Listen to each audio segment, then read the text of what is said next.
enough, the bookies have the books between 1 and 3 points favourites. So we got Ireland, the number one team in the world, haven't lost many in the last 2 years, beaten us last time out with only played them once in the last 5 years. Are Springboks the favourites, or what's your feeling here? Yeah, I mean, it's just on a knife edge. I think if you look at form, I think the teams are probably quite evenly matched. I think obviously Ireland haven't lost a game, I think, in 15 games. So it's their longest winning record, I believe. But the Boks building nicely, not having the undefeated record that the Irish do. But I know I'm just waffling because I really don't have an answer in terms of are the Boks the favourites. Me personally, I think no. I think you have, if you're looking at form and history, that's what we're basing favourites on, then I think you have to say Ireland are the favourites just by virtue of the fact that they haven't lost a game in 15 games and they are pretty much full strength, more or less, right? Like if you think about starting selections, we've obviously lost Malcolm Marx, which is a massive blow to the Boks, and there's a few players, who aren't there, but yeah, I don't think Ireland will win, and that's probably my South African bias coming through, though. I do think the Boks will pip them, but I do think in general they should be the favourites going into it, given the form and the players on the field. Chris, just to add on to that quickly, I think Ireland, in my opinion, as they say, they know how to win games. South Africa know how to win World Cup games. Yeah, Roots. You've read my mind there, my man. I saw comments exactly that somewhere in one of the preview videos. Ireland Great at the moment. That's it, man. That's it. Yeah, exactly that. Ireland at the moment are kind of like the perfect system process team that justify their number one, and then you've got us that look, we are World Cup specialists, and we seeming to be peaking because I agree with I wasn't so optimistic and upbeat about the Boks as I know a lot of other people were, but it does look like we're timing and making a nice timed run here, and the team is looking good. However, saying that, like I said, I would have had Ireland 1 to 3 favourites. I still think this is our test. This for me will show us exactly where the Boks are, and I still think Ireland are a far more polished team. And if we don't get a few things our way with this team, and with this, we're taking a risk. We can see ourselves in a little bit of trouble. But if it goes according to plan, we could easily run out 5-7 point winner. Scottsy, how do you see this going? What's your thoughts on this team? I know you probably discussed it Tuesday, but now that you've seen Ireland line up, where's your head at? Yeah, I think most of Tuesday's discussion was we got thrown off a little bit by what happens if our 13 is injured, and we decided that it was that we'd just chuck one of the forwards. I think it was Kwagga would just go there and we'll figure it out. But no, I think it's as Wes said, it's on a knife's edge. I think it's South Africa's to lose in the first half. I think we struggle. As soon as we go behind, we don't have that points advantage. At least by if we're more than 7 out at half time, I think we're going to struggle. But if we're within that striking distance of 5 points and under by the time the bomb squad come on, I think it's then ours to lose. So game of halves. I really like, to be honest, that Ireland have gone with the 5-3 split. I think it would have been quite funny had they gone a 6-2 split, just because it would have given a lot away. Them around world rugby in general. Even the 6-2 split was getting the hate that the 7-1 split is getting at the last World Cup, right? So it's like, you doubt. It's like, and then if you can't beat them, join them, right? So fair play to them. They've jumped on board, and they're sticking to their guns, and that's how they've got to world number one. So, fair play. Yeah, that's exactly that. If they had gone a 6-2, probably everyone would have been okay, fair enough. But obviously a 7-1 would have been a complete we worried. Yeah, we need to go match for match. But they are, like you said, sticking to their guns. And I think if they stick to their guns and have a good game, they're still going to be really, really tough to beat. Right? I just don't know. I thought Jocks and Rassie were bluffing on the 7-1. I didn't call it, didn't see it actually happening at the biggest game of the year so far, right? Are you do you guys have any thoughts? Because sure, we got these jack of all trades, but would you not want a Moody at 13 as opposed to Reina in the last 20 minutes if Jesse goes down and Willems has to play 10? Or You know, I mean, how confident that you think this is actually going to work here? You think this is going to back? You guys think this is going to work for the Books or backfire? You can have a shot, any of you, or you have a view. I think for the sake of Ireland and their selection on the bench, they've obviously gone the smart route for them and their squad, and given themselves the best position to win. Because, as we've mentioned and as people have spoken about it, if they're going to try and match South Africa with even a 6-2, I don't think they've earned the right to put a 6-2 bench on the field, let alone a 7-1. So they've been smart in their selections, I guess, for the sake of them. And they are the most technically sound team behind the French, I would say, in this tournament. But then you kind of look at Rassie and Jacques and you find them to be just that tad smarter. So who's going to be the smarter one on the night? I'm backing Rassie and the boys, because South Africa are playing to their strengths and we are not hiding it in the least. Yeah, and we'll leave this for the end of the show, because I think we need to bring out the whole moral aspect of this 7-1. We'll do that later. I'm happy to throw my name down the gutter again. Done it already. But we'll discuss it at the end of the week. But it is an interesting conversation, because it obviously extends to the rules and what Matt Williams was saying about the younger guys who will potentially want to copy this. But we'll discuss that later down the line. And interesting you say game of 2 halves, guys. We'll get to when we get to my betting segment. I've called the exact same thing. I think Ireland are not changing anything, but we're getting one hell of an Ireland blitz in the first 30 minutes. And I'm liking the bet that Ireland are ahead at halftime, because I think they know that's the best way they're going to beat us. And I think they're going to go hammer. They're going to take it out of the New Zealand playbook in Albany, and they're going to go for it. So we'll discuss that later. So I think Chris, if I can jump in there, like if you look at the Scotland game, right? I mean, Scotland came out firing in the first 20, 25, 30 minutes in the first half, right? And really noticeably in that first 20 minutes. And they kept us, was it 6-3 at the half or 3-0 or whatever it was? Yes, it was 6-3, wasn't it? Yeah. Okay, so a 3-point difference there in the first half, and they were able to contain, the Springboks. And then obviously it opened it up, and Marnie LeBock's lovely cross kick. So, and that's Scotland, who I think we can, objectively say aren't as good as an Irish team. So an Irish blitz, and no disrespect to Scotland, they were 5th in the world at the time. I'm just saying, compared to Ireland. So I think, looking at an Irish blitz for 20 minutes, that's a different kind of blitz.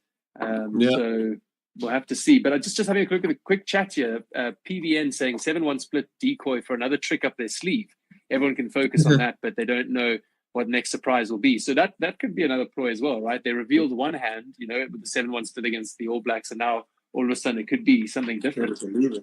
Well, we can't actually write that off, I think. No, honestly. You can't. Not against the All Blacks. Willie pulled out and was replaced during the warm-up. I mean, I don't know what the rules are around, checking that the person you pulled out during the warm-up or on the match day is in fact injured. Like who's there to validate that, Yeah. I hear you, Golsey, but I think I'm confident to say Rassie and them have studied those rules. They've got medals for those rules. No, they know. But it's so true, because a lot of players are going down in warm-ups. So Italian Cup 3, I've noticed 3 gone down in warm-ups lately, more than usual. So I think the mind games are very, very at play here, because, team selection is important. I mean, everyone's just like, wow, we get it, okay? Springboks bring the team out early because they say they don't like it to be leaked, because eventually it does. But, things change. And I mean, obviously it does feel like it gives the other team an advantage to really study and really try to understand what's going on. But how often does it change? So, I do like the justification that if all these guys know at Monday what they got 7 days, they don't have to be like, am I playing until Thursday, because they're trying to hide it. I think that has actually really, I think they did that, and it seemed like it's worked, right? Because the guys, even the players, have said they love the fact that they know on Monday, the public know, they can just get to work, Mm-hmm. So, going to be an interesting game. And in a great way, at least it's not fatal, right? At least it's not the end of the road. It'll be lovely. It'll be lovely if we do beat them and get the Scots put a hell of a lot of pressure on them, and then we can see them possibly later in the final. But anyway, yeah, we'll move on to the other games for the weekends. I know we got, I don't know if you guys touched on, we obviously got France, Namibia tonight. France picking a decent side there. I think poor Namibia, New Zealand straight into France. I think that's going to be a bit of a long. I think France have to prove, this is typical France. Beat New Zealand, struggle Uruguay, massive win. I see a massive win for Namibia. Do you guys feel the same way? What's the spread on the Namibia-France game, Chris? It's like 76, high 70s, I believe. Very high. Yeah, it's going to be a long night, I think, for the Namibians. I mean, I think France saw what they left out on the field against Uruguay, not getting Sorry, I apologize. It's 69. I thought it was higher than that, but it's the All Blacks were 72. That's quite interesting.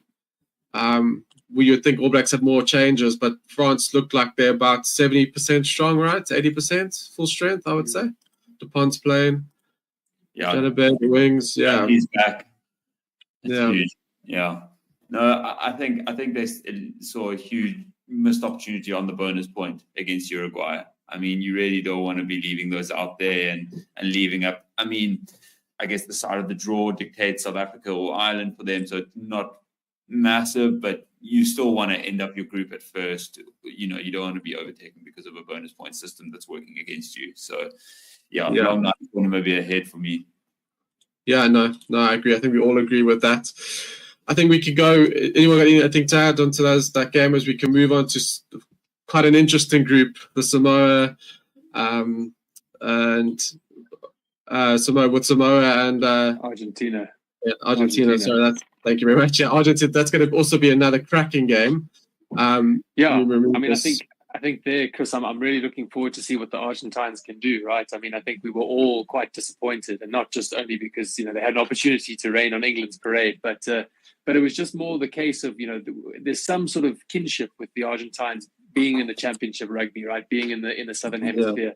Yeah. And I think we were wanting them to do well for a number of reasons. So I do think, I hope that they've had a long, hard look at themselves in the mirror, and they've been working hard on the training ground, and they come out and attempt to make statements. Now, Samoa is not going to take that lying down, right? Interestingly, actually, Samoa's got the best record against Argentina of any Pacific Island nation. So they've got history on their side, but this is a different Argentine side since they last played. So no, it's going to be a good match to watch. Yeah. Roots, how do you, I mean, the cap year is 13 points, and I know Samoa have they only played 11 tests, I believe, since the last World Cup, and you could see that against Chile, right? That first off was typical. So I was chatting with my friends watching it. We got everything that Samoa had offered in that game.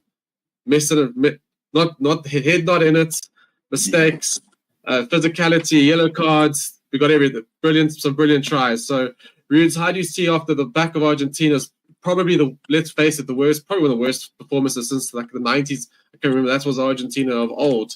They hadn't been that not solid, or at least putting up a fight. How do you see this one going? Because I think it's far more closer than 13 points, because I think, for me, Argentina will struggle if Samoa have had their run out. I feel they've got their green one under the belt, and I think they're going to give RGs a run. What do you think, Rudes? Yeah, Chris, I hear you on the spread there in terms of history, suggesting Argentina will take this one comfortably. If you say 13 points, I think what's interesting about the Tier 2 nations, from what I'm seeing, is like they're able to put together maybe 50, 60 minutes of good rugby. And then from then onwards, I think the teams that are playing more often, as you mentioned, are able to put the full 80 minutes together. So that's becoming evident. So I just hope that Samoa catch Argentina at a time where they actually lost to a very average England team, if we can be honest. All those drop goals, something out of the ordinary, if you could say. But yeah, England never really offered much on attack, in other words. So for Argentina, they could use that as motivation. They are a very passionate side in terms of using their emotion to gain ascendancy in the game. But I think, if anything, Samoa do have an opportunity. in this game, but they're going to have to put together more than 50 minutes. So coming out the blocks firing won't be enough. But there is a bigger possibility from what we've seen in the World Cup so far, tighter games than we've ever witnessed. So for these tier 2 nations, I think it's quite exciting. So yeah, there is an opportunity. So I think 13 is flattering Argentina a bit. But the Argentina we know in Super Rugby should be the Argentina that puts Samoa away comfortably. But we're at the point now where it's actually quite interesting, yeah? Yeah, I agree. Scotty, I don't know if you've seen some team news. I see SUPERBRU's out, Danny Tuala's on the bench, Jordan Taufur's on the bench. Obviously, no Lavanini for Argentina. Creamer and Matera were really going, trying the only ones seemingly cared the other day. On the back of some big names out there, are you seeing an Argentina come back and winning comfortably, or at least winning, I suppose? Yeah, I think that it's got to be right for them. It'll be a very, very sad day for Argentina rugby, seeing the progress they've made, especially starting off the season beating Australia. You know, in Australia, that was massive, and they instantly kind of became a top 6 contender in everyone's heads after that. Maybe it was because Australia are, a bit average, but it was still a statement win. And I think that when we saw how much England struggled, and then the red card, and they just did not show up in the day. I would love to see that game replayed out 15-15, whether that had any effect on how they went about the business. If they in their head they were saying, okay, well now it's signed, sealed, and delivered. But yeah, I think unless Samoa, really put out all the stuff, missing SUPERBRU is massive. But I see Argentina, pushing through here, because I think they'll be kicking themselves if they're not getting out of this group. Yeah, and a quick one. Do you guys think the winner of this match is the team going through, or is Japan still going to have a say at the end of the day? Yeah? You can't rule them off, hey? I think if it's not a convincing win for Argentina, you start doubting then that Argentina and Japan's it's going to be.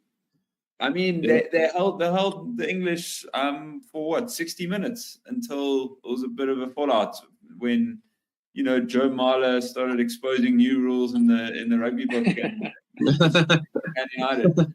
I reckon Rusty's a little bit bummed that Joe Marler's found out that rule before he did. I reckon he was holding it back till the final. There was a move planned out. Jesse Currie put over. Yeah. I think Japan is still in it, definitely. Well, we mentioned 4 teams. Roots, Chile. We had Chile to beat England, didn't we? What's going on? Let's move on to England versus Chile on the England side. Are we still reckon Chile have a chance, or are England rebuilding their reputation? Yeah, we're going to have to call that biggest upset in World Cup history off the table now.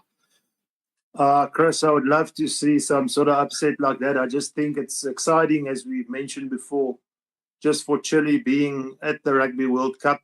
Each and every player, I know there hasn't been a lot of emphasis from the media perhaps on the smaller nations, but when they do get the opportunity to be in the limelight, you can see what it means to them, their families, etc. So I think taking away from the game for Chile, I think just being part of the experience. I know England is a much more average side than we've experienced before in World Cups, but it should obviously be a clear win for England, and that puts them in a good place to obviously end first. But for Chile, just being part of the World Cup, who knows when they would be able to qualify again. So this is some sort of once in a lifetime, yeah? Yeah, it was an amazing fairy tale story how they got there, hey? In the qualifications. I think it was that last game against USA in the 80th minute, and there was a scrum, there was drama, there was everything. So what a story. Yeah. I mean, obviously it's kind of, you think USA will be a power, so maybe they still will be running into their World Cup, but does feel a bit weird that it's Chile over. This could be USA in this group, but this could have been one hell of, well, kind of the older USAs of teams of old. This could have been one hell of a pool of death with the current state of these teams. I don't know. Do you have comments on the team that's been picked, Roots, before we move on to Wes? And they've obviously made changes. Farrell's back from his ban. I quite like Arundel, Marcus Smith all starting. That's more firepower out there. Do you have comments like that, or do you think this is just this is the time to ring the changes, get these guys a go? Do you have any comments on the team?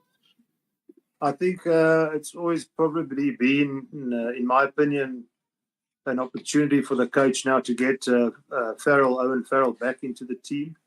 This is not a game where England have to be too concerned, but I think they want to, with all due respect to Chile, go through their functions as a team and set themselves up to also try and be a little bit more attacking. I know when we get to, should they qualify first or second and go through to the knockouts, it's not all about tries. But I think for them, the ability to practice that and get that right would be important, because they also need to have that in their arsenal. But for England, I wouldn't say an easy day at the office, but definitely the guys coming in, if you look at the Farrells and Marcus Smith, maybe Marcus Smith perhaps a third choice fly-off at the moment based on Ford's performance. But they wouldn't be the starting guys come knockout time. So it's difficult to judge. I think just for England, confidence in more attacking play would be important for them. Yeah, no, I agree. I think they just need to get the job done and in the way they expect. So, what are your thoughts here? What do we think here? Farrell has a good game. Has he played his way back into the starting 15? What does that mean for George? Or is he getting himself sent off in the first 25? We'll put some money on it. Yeah, no, I definitely think, Farrell's just coming back in just to get some rugby under his belt and back into the system. I mean, I personally like the look of the New England side without him. Like, I think just from a culture and an energy and an outlook perspective, they seem to be a different side. They seem to be more positive. It was just, it wasn't the England of old. It wasn't anything great, but I do think it was better than what we were seeing with Farrell. Now, I can't pin all of it on him. I think that's unfair to him. But it'll be interesting to see just the culture, the spirit, the energy around the team against Chile, and especially if things, maybe are a bit tighter than they're expecting. But I was liking what Rudy was saying there about, they will be looking to try and hone their attack, because they've looked non-threatening with ball in hand, right? I mean, again, George's forwards, drop goals and it kind of opening up against Japan towards the end. At no point do you go, oh, that's a scary back line, or, they electric there, they can pull something out and they can score from anywhere. Like you look at Ireland, I mean, goodness, both wingers and Bandiaki in the form of his life, like, it's a threatening backline. With the England backline, you feel like just have a solid defense and they'll make a mistake eventually. So I think they will be looking to try and pull out some dagger moves, some real sort of knife to the throat kind of stuff, and execute well. Now the Chileans will have other thoughts, obviously, and they've done excellently to rain on other teams' parades, to show up and play with such spirit. What I've enjoyed about them as well, for the most part, is they've just got on with the game. Uruguay last night, I did feel like there was a lot of hands up in the air and to the referees and officials and other players, and it was just getting a bit much, which we not expect from certain sides, but maybe is more understandable. But I've just liked the Chileans' attitude of we're just here to play rugby and we're going to try to play good rugby. So yeah, no, I agree. And Scotty, any one thing you want to add to that game, that pool, before we move on? I think it's lucky for England to have had the Chile game, seeing as it's probably the easiest in their group, at the same time that when Owen Farrell comes back.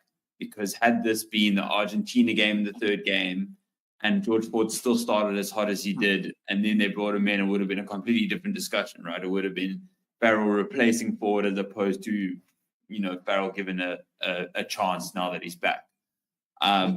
Whether that's still the thinking, we won't be sure until probably Japan, whoever gets picked for that, because I mean, that's not a walkover by any means. I mean, sorry, not Japan. Who would their last game be? Versus Who, Chile? Is this? Oh no, this won't be their last. No, versus No, England. Samoa. Yeah.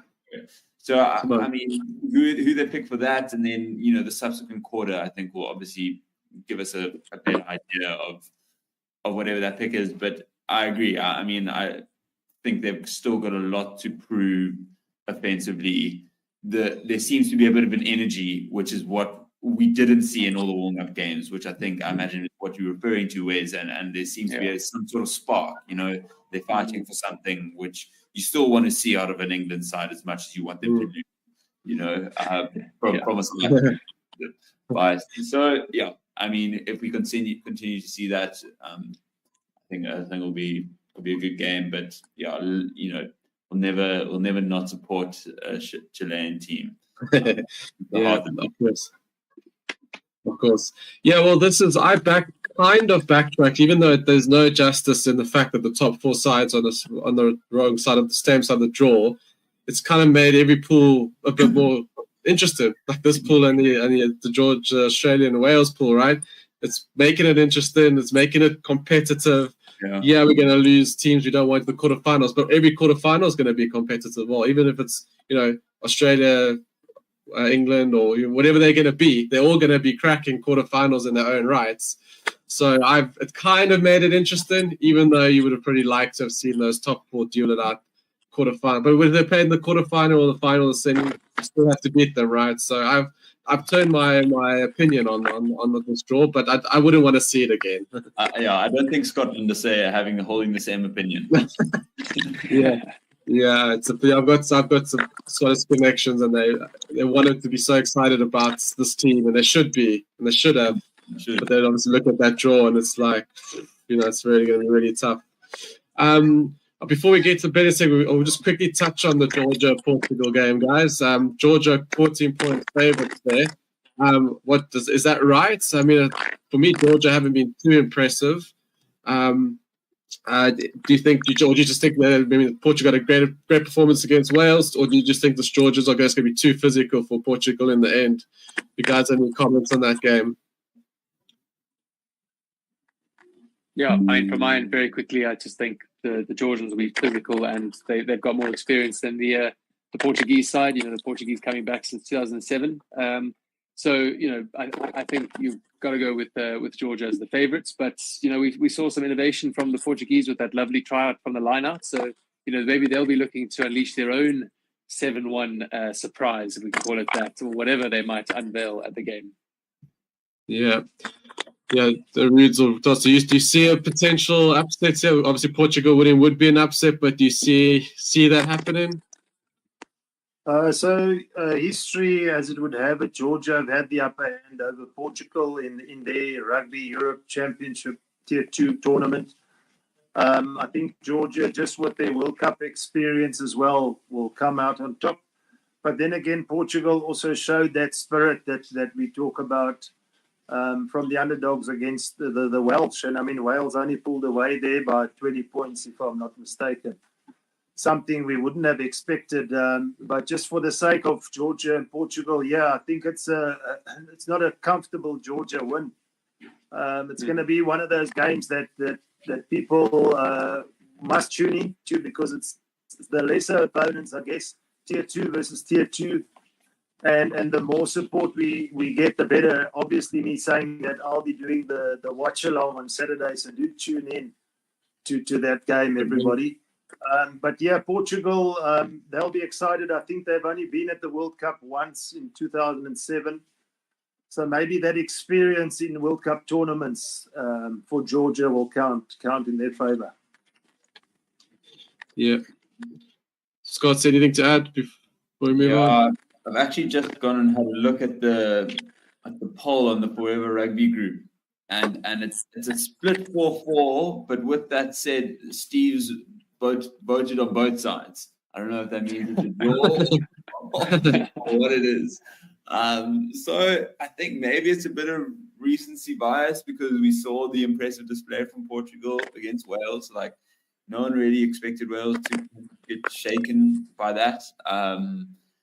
And yeah, you saw again a bit of the innovation with the lineup move that eventually saw Portugal score. So, I mean, I voted Portugal. I'd love for them to win.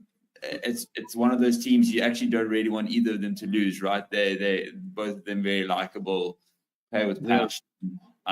You want these types of teams to lay foundations that build rugby in those countries, which then eventually they can become the likes of a Japan, where they are, have the capacity to be the tier 1 nation. So, I mean, I've gone with Portugal. I think it's going to be a great game, and I think I've enjoyed the tier 2 nation games more than a lot of the tier 1 nation games this World Cup. I think it's been incredibly competitive, and seeing the way, and maybe it's also just the way the pools have been split, but it's given them the platform, and it looks like every single one of them are taking it. Maybe Namibia a little bit less, but I mean, you got to feel for them with the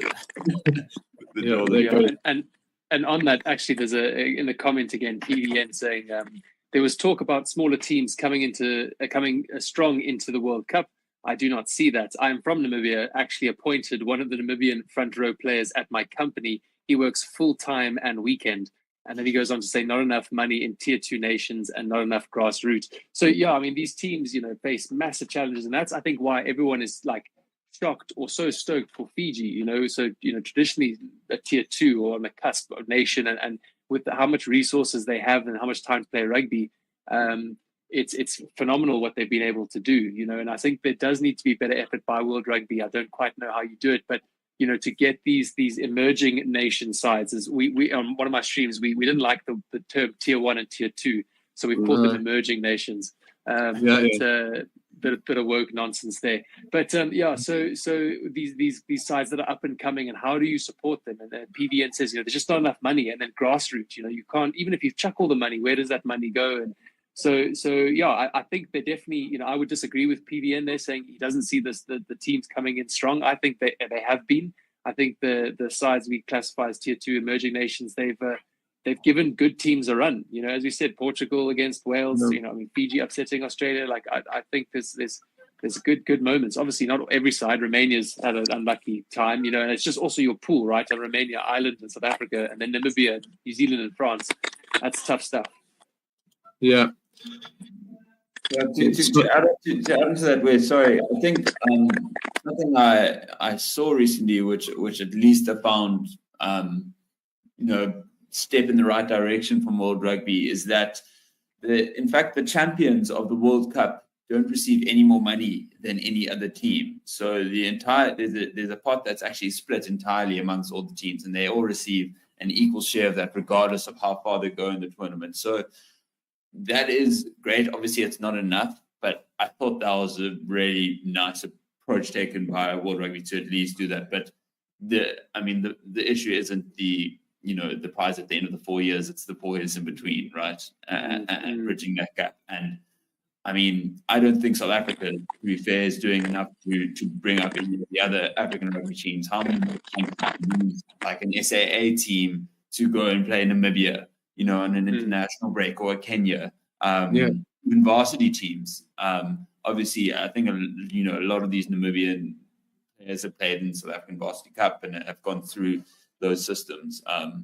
But yeah, I mean, it's tough, and you never want to have 80-0 games, and to see less of those is only going to benefit rugby and how we watch it. So hopefully, at least the split pool is a step in the right direction. But this does need, I think this could be a whole other segment on its own around how World Rugby is handling these guys, these nations, right? Because we see this, we always say we enjoy it when we see them at the World Cup and we see them having a go. Yeah, they do end up one-sided, but they will keep saying, well, how can we compete if we don't play at this level often enough? And obviously, it looks like we head into a world season, global rugby world season, and then how do you, when it comes to international windows, where are you going to fit? There's the money issue, obviously, because obviously a tier 1 test, a full house tier 1 test brings home the bacon, right? So how they going to fit it in? But I really hope they can find a way. I've always thought of a relegation promotion type of situation within the rankings. So like a team that has worked its way up into the top 10 does get the right to earn 3 or 4 tests. You know, maybe I don't know if it's in a league system. You know, I don't know, just hypothetically. But I think it would only do World Rugby a much better service if these guys had the opportunity to play against the bigger teams. Right? It's natural. We've seen it with the Jaguars. They went to the final Super Rugby. Argentina were beaten New Zealand and the Box in Argentina. But Jandra did pretty well. Are improving. Now look at Fiji, right? You know when we guys play rugby, you played 4th team practice and you went to 2nd team practice, you upped your game, right? So I think that's how it works. And I'm going to go into the betting segment before we do the last couple of games, and we'll talk about some of the potential talking points of the week. So I'll bring up the betting slide. Whoops. There she is. So we've lost Rude, so I hope he comes back. Wait for him to come back. Quite time to leave yet. Yeah, we had another winner last week. We had Japan plus 22.5 versus England. Won by 22, so that half a point brings that bet home if you understand the handicap betting system. So we were given basically 23 points. So that extra points wins you the bet. So that's another winner. Only had the one bet. Moves us into the 20 units profit, which is lovely. Cruising around there, 54% return on investment. Like we said, we'll take that any day of the week, even when it's at 40 or 30, we're smiling. So the 2 bets I've got lined up for this weekend. I mentioned it earlier. I like Ireland. I think unless Rassie and Jacques have a plan up their sleeve that they're going to blitz Ireland in the first half, which could happen, but I don't see that. I just don't see Ireland not coming out strong to hold that blitz anyway initially. So I'm going to take the punt. I'm going to take Ireland 1.5 points at halftime. That's again the cap. So even if the book's up by 1 point, this bet will come home. So yeah, I'm going to back that. It's going to be a tight first half. It could easily be a draw. It could be like 9 or 12 or type of scoreline at halftime. And yeah, I'm going for Samoa. I think that's too high. I think Samoa ought to play for big can hold the RGs. I think RGs maybe win, but win between 1 and 10. I don't think they separate themselves. I think Samoa, if they can keep their discipline going, we'll keep Arg close. But definitely expect an Arg fight back for sure. I see a completely different Argentina team, so it'll be interesting to see how Samoa handle that. But they got the cavalry to do Samoa. It's just like it says, it's the cohesion. You could see that first half. They look like a team on their first practice run. So like looking for the runner, throwing it anyway if they're not there. So, but yeah, those are the 2 bets. So if you're following, good luck, guys. Yeah, hopefully we roll on again and keep our profitable weeks going. So yeah, good luck with that. And we'll now move on to the final games. Quickly do previews of the final games of the week for the weekend. We've done Ireland on Saturday. We move on to Sunday. We can quickly touch on Scotland, Tonga before we go to Wales, Australia. Scotland, Tonga, guys. Do you see any surprises there? Obviously, Scotland should be the favourites there. Tonga were a little bit disappointed against Ireland, weren't they? I expected more, but it is Ireland. If you're not a good team, you're going to get squeezed out of that game pretty quick, pretty fast, right? Do you think Scotland, like Wales, are another team that love to go a bit down for the minnow games? And if you notice, like some teams just drop their standard with the minnows. Others, like South African Ireland, will put minnows away quite comfortably. So, do you see a surprise here, or as you like Scotland go on? Scotty, what do you think? Yeah, I think it's going to be incredibly dynamic game, right? Tonga, Scotland, both we're going to love throwing the ball around. Tonga's going to be physical. I mean, they both actually have pretty physical teams. You even saw how Scotland were able to hold up against the Springboks for the whole first half. 6-3 at halftime. They were clapping us in scrum. So I think it's going to be a great contest. I do see Scotland running out. Everyone's kind of. It seems when you get that bye week, you lose everyone kind of forgets about you for a second, but they still want to be in this World Cup as much as any other team, and feel like they're going to have a point to prove. And they know that the only way that they get out of this group is that they get bonus points, especially in the games against Tonga. So it's going to be flat foot down, and I'm really excited. I think Finn Russell is also going to enjoy not having Peter Steff running at him. Yeah, I see the comments. I just think Scotland and Hayways just got an all-round team that will really got Wednesday. Welcome back, son. I think Scotland just going to have the goods, right? Probably you think of Tonga, you think of physicality, but I still think Scotland are just the structured, bit more quality will come to the top, right, Wes? Yeah, no, I agree, and I think they will be looking to turn up and put in a big performance. I think Tonga, I mean, correct me if I'm wrong, but was the last weekend their first run out in this World Cup, so they'll, also that first game and everything gets a bit nervous and whatnot, so they'll be looking to tidy things up a bit. But I do think the Scotland coming into the World Cup, that we've seen over the last couple of games should put away the Tonga side.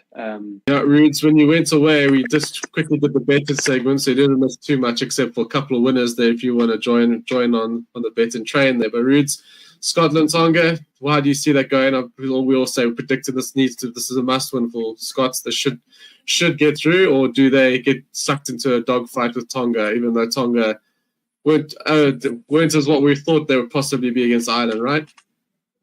Yeah, I think for the most part, Tonga were a little bit disappointing against Ireland. But then again, we come back to the amount of games these guys have played in comparison to the Ireland and Scotland. I think for the sake of continuity, Scotland just have that cohesion in their team that will overcome Tonga. So Tonga will be relying on some sort of upset so they can latch on to the past of Rugby World Cup upsets. But I'm not sure if they have that cohesion. I didn't see much of that against Ireland to threaten Scotland. For Scotland, it's a non-negotiable after they were mauled against the Springboks. And I think overcoming this Tonga game might give Scotland then the confidence for the Ireland game, because this group is by no means settled.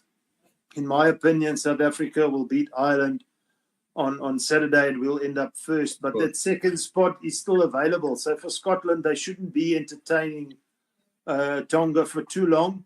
Again, I think they'll close the game off come the 60th minute onwards, because Tonga sort of come out the blocks. The fans are behind them. We all are behind the underdogs.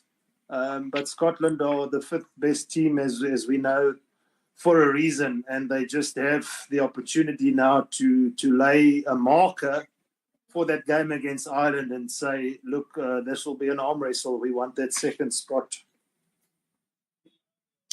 Yeah, and on these specific island teams, a few months back or a few weeks ago before the tournament, Steve and I were discussing the hopes of potentially Fiji. And I made the point, well, I mean, yeah, we'd love to see them make a run, but I always said they're a 50, 60-minute team and they kind of the wheels fall off and they get loose and they're full of tackles. But it's Fiji that aren't. Fiji are putting together closer to the 70-minute performances. I still worry that Tonga and Samoa go missing for 20, 30 minutes at least in a game.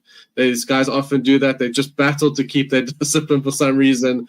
Their minds go off somewhere else into the mountains or something, and they go off track, and then they pull themselves back together and they score a beat. But that's my point is that's the weak. I still see Tonga a weakness for Tonga, probably what will hold Samoa ultimately going forward as well.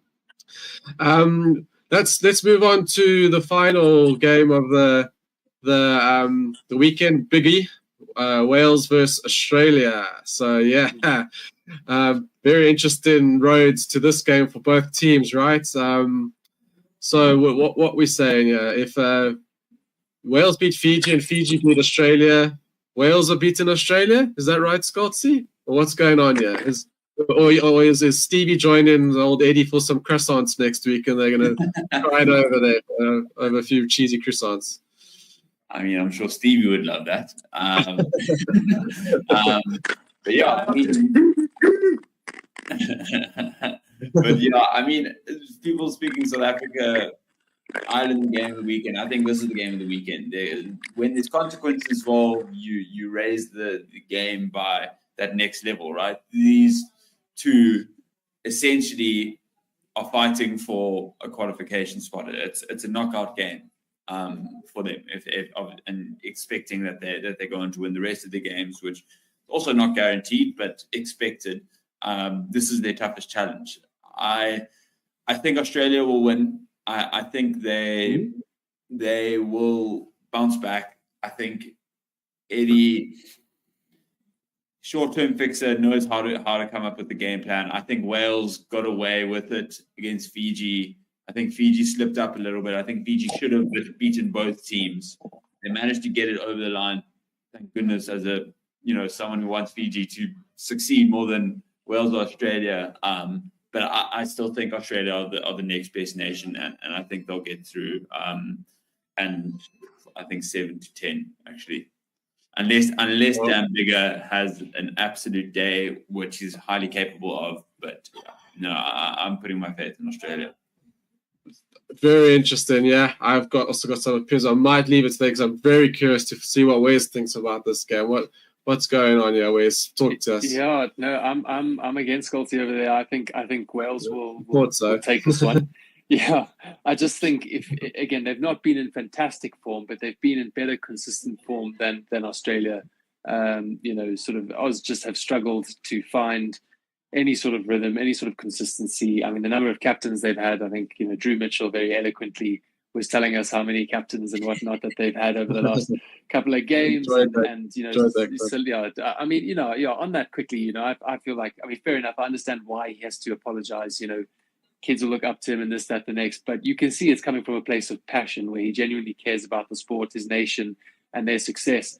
But yeah, I think, selections, not selecting Michael Hooper, not selecting Quade Cooper, this might be where the chickens come home to roost, and I do think Wales are going to take it. I think they were lucky to come away with the win against Fiji, and they weren't solid against Portugal. However, in the start against Fiji, when they took Fiji, to task, they looked good. It looked like a good Welsh side, and if they can get that good Welsh side on the field, and therefore 70 odd minutes, 80 minutes, I think Australia is going to have a tough day. But I see getting disagreed with in the chat. Oaks are saying that they think Oz by 8 or so, which is fantastic. It's why we're here, and we'll have to see what happens. Yeah, Roots. I mean, what do you think? At this moment, I can't make a case for any of them. Are you on the 25-all draw with me? Right, now it should be working. Hello, everybody, and welcome to Forever Rugby on Forever Sports. To tonight's watch-along. It is France taking on Namibia. Kick off in 8 minutes' time, and we've been listening to our Forever Sports panel over there on the fan forum, which is wrapping up in the next few minutes. So if you guys are watching that side, obviously I'll be redirected here. But if you're watching on the France versus Namibia stream, welcome to the show. My name is Steve. If you are new, and tonight we are going to be watching, doing the watch along between France versus Namibia. It should be a very interesting game. And it should be pretty high scoring. Unfortunately, probably not particularly high scoring for Namibia, who I think are in for quite a tough time. But for France, an opportunity really for them to put on a big performance. We keep waiting for that big game. That landmark performance, that statement performance. I think is probably the perfect term. That game where you just when you go, there it is. There are the potential World Cup winners. Because I don't think we've really seen it yet from France. I thought we saw it for about 20 minutes against New Zealand. I'm just making sure that my stream's all going to be ready. But I don't think we've seen it consistently throughout the tournament. They had a bit of not really a hiccup because they got the game done, but they wasn't massively convincing against Uruguay. And so I think that we still have yet to see the best of France, the hosts. And I put a video up earlier today saying I still believe it's their World Cup to lose, in inverted commas. I still think that they are the overriding favourites because of this home advantage. As I said, being on the ground here, seeing exactly just how much support they've got, the sort of the vibe and stuff like that, I do think that they are the favourites. Having said that, other teams can beat them. and I don't think they've been at their best. So a lot that could still sort of happen, and a lot that could still sort of go wrong, really. So we'll have to wait and see exactly whether they can start to put together that sort of 80-minute performance where you sit up and you go, wow. And yeah, Namibia might not be the strongest team, but they're a solid side that can get a job done. And I think that what we looked at last week was that New Zealand very quickly put them to bed and kind of sort of blew the wind out of their sails. That's what France needs to do tonight. It needs to be a solid start, and they need to basically put themselves on top very quickly to make sure that Namibia can't believe. And after that, you kind of then just keep building that and keep your foot on the pedal, which is the main thing. So I'm just making sure that my stream is all sorted here and that we are ready to go. But in the meantime, please get your score predictions into the comments below. And let me know who you are supporting today, who you are backing. How many points do we get? Do you think France is going to score? How many tries are going to score? Who's going to score lots of tries? We're going to see a Damien Pinot going over a few times. I personally think we will. How do we think that Antoine Dupont's going to go tonight? After what was a little bit of a quiet performance actually for him in that first game. And hopefully we'll see the Antoine Dupont that we know and love and enjoy watching come out tonight in full flurry. And because whilst the Namibian fans might not enjoy that as much, it's a privilege to watch Antoine Dupont when he's playing at his best. And that's kind of what World Cups are for. It's to see the best teams playing the best rugby during the tournament. So hopefully we'll see that. And we'll see that in a few minutes. Kickoff is it starts in 4 minutes. 4 minutes is the official kickoff time. And they are about to bring us some details on the game itself. So we still have a bit of time to sort of get ourselves sorted. Been a very hectic day. So if you haven't seen anything, by the way, we'll have our first tour vlog out hopefully this evening, if not tomorrow, which will be a lot of fun. It's basically just the first sort of part of us getting to France. It's like a bit of a it's about getting to also as our sort of journey to Bordeaux, which is going to be a bit of a day one, and then we're going to do sort of daily vlogs really. The first day, which is match day one, which we went to Chile versus Samoa. We're going to look at match day 2, which was the South African game. We're going to do vlogs in Paris. Today we had a very cool game. We were doing videos across the entire city. So if you have been watching the channel, you would have noticed that we were in various different places throughout the day, which was a lot of fun as well. Right, so we've got our first score prediction in the comments. Wesley Adams saying 65 points to 3. And that's what I'm looking for. I'm looking for some score predictions, so put them in the comments. Jacob Robertson says hi, and Scampy Boy says hoping to see Don Keita get into the Tonga squad soon. We're going to talk about the lineups in just a second here and have a look at exactly the players to watch.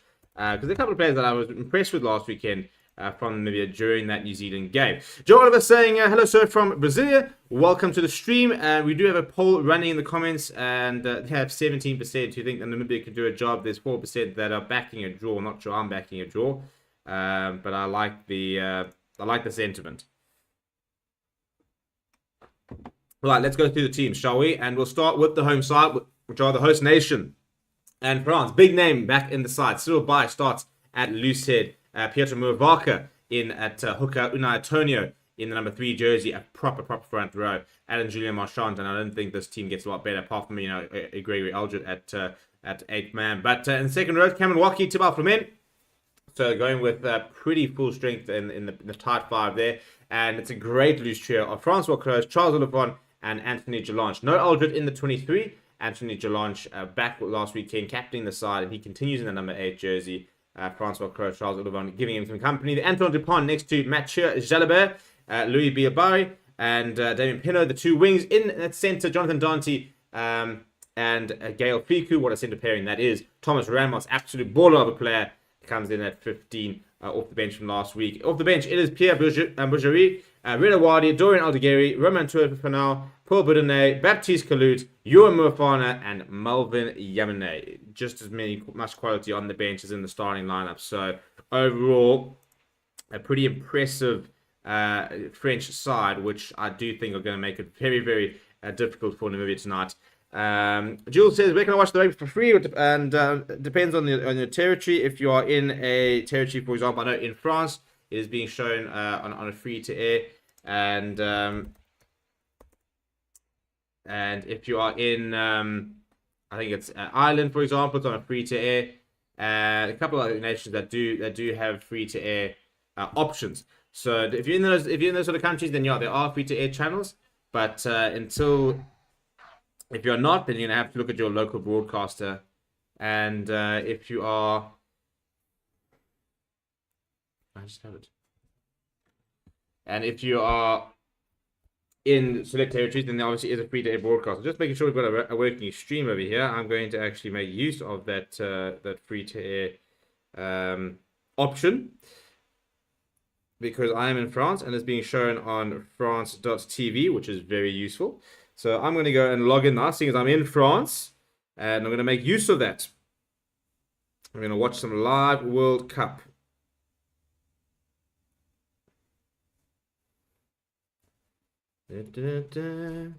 So whilst I am getting myself sorted, please do like the video, please do smash the like on the, well, please do subscribe to the channel as well.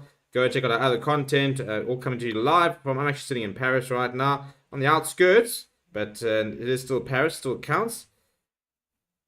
Tomorrow we will be going to Stade de France, which is very exciting. I won't be there on Saturday. Well, I won't be there for the game. We're going to be there before.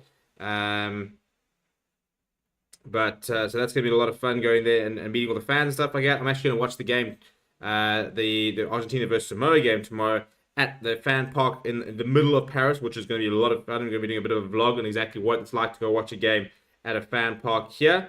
We were there earlier and it's an absolutely epic setup. So hopefully that will be a good experience tomorrow.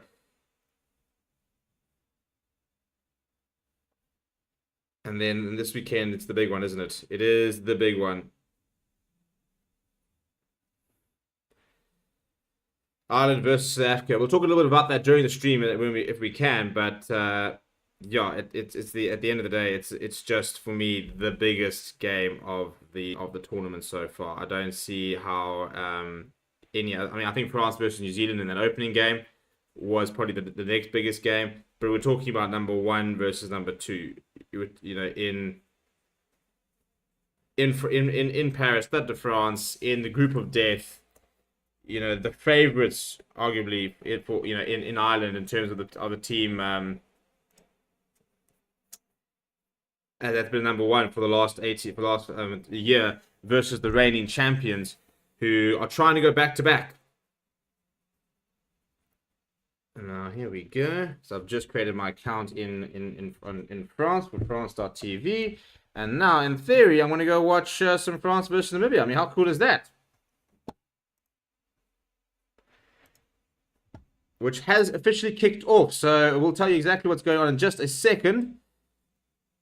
But last opportunity now to get your comments in and your score predictions. We are 2 minutes into the game itself.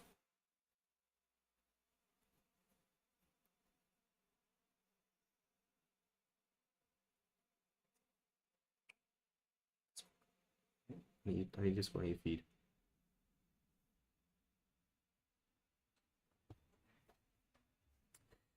Right, it's going to look at some of the comments over here. So Joe said, I believe this match will end in a draw. Do you really though? Surely not. There we go. So and we've got a line out here for France. Pretty well taken earlier there. So having an early look here. It's a scrum for France in Namibia territory, just past the 10-meter line. Apologies for that, Joe. We're struggling a little bit with the stream and stuff. Being in France, obviously, I'm no longer watching all SuperSport. So just sorting that out. Philip says, enjoying the commentary when the German broadcast switched to German commentary randomly every few games. Joe, I'm from Brazil. Precisely in the city of Santos, where Neymar Jr. was born. Well, there we go. Everyone's going to have a claim of fame. But as we go. So it is a Namibia scrum. I assume the first scrum of the day, just into 4 minutes. So a really solid scrum there as well. Nice little run there. Nice little gap being hit there as well. Ball over the top towards Thomas Ramos. He's got a bit of space. Starts to go to the boot.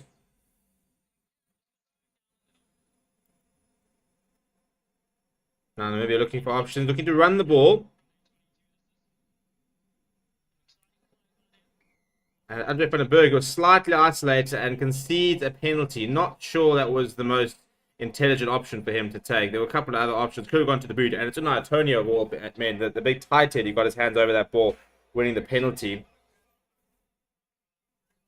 And decision time here for Antoine Dupont. What's he going to do? Are they going to take the points? I don't think so. I think they're looking for the corner here. This is not really about...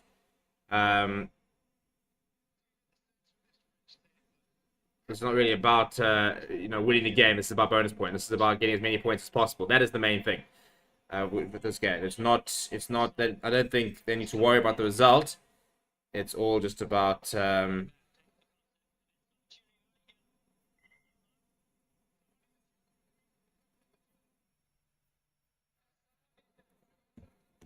So first big opportunity here for Namibia. We've got a 5-meter line out, and Peter Murabaku, who I was very impressed with last in that first game, will throw this into now. I think Cameron Wacky looks like a good option. Charles Oliver seems to be calling it as well. It does go to Wacky at the front of the line. Well taken, looking for the rolling more, but it's a huge initial shove from Namibia. There is a bit of space down the right-hand side. They are starting to correct it. There's a penalty advantage here for France. And they're just a few minutes up, penalty advantage, and Antoine Dupont goes to the right-hand side with a cross kick on the bounce. And of course, Damien Penaud, no issues whatsoever, goes over.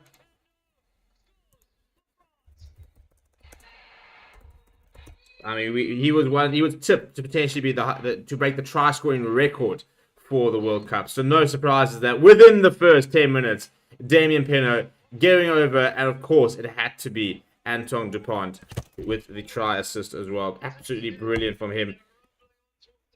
It was initially pretty well defended, and then just going to that cross kick on the bounce there. Penaud's got a lot of time. He sort of looks up and gives Andre Vandenberg the eyes, and then bang, goes down the right-hand side. Always going to have too much pace. Always going to be too good for the Namibian fullback. Penaud goes over. That's the second try of the tournament.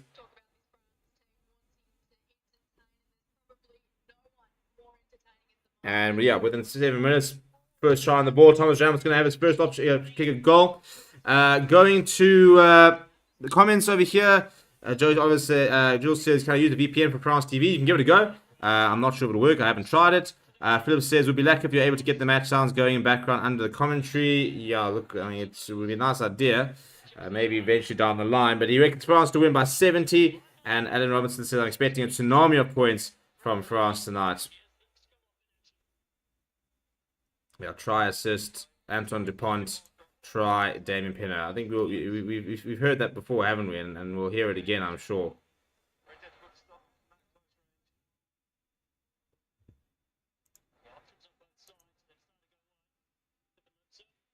Right, so the restart check coming from Clive Locher, who's back, is into the side in place of Tian Swanepoel, the Lions fly half who has been dropped for this game. Deep kick there from Thomas Ramos, not finding touch. Looking to go to the boot chairs, maybe, and they put it quite far down, pretty central. Not too many options there. And Jalabert going with a chip and chase over the top. He's found a bit of space. He hasn't taken out the good tracking back there. I think it is from Locher as well. He's got a couple of options on the right. He sees a bit of space down that right-hand side. Goes pretty central. That ball needs to slow down. It needs to hit Snopka. It's going to go all over, and they're going all the way back for the scrum. That's a big, big mistake from Namibia, and there's going to be a scrum back where he kicked it, and that's not going to be help at all. A bit of a strange kick there. Initially it looked like he had spotted a bit of space on that right-hand side, but just overcooking it completely.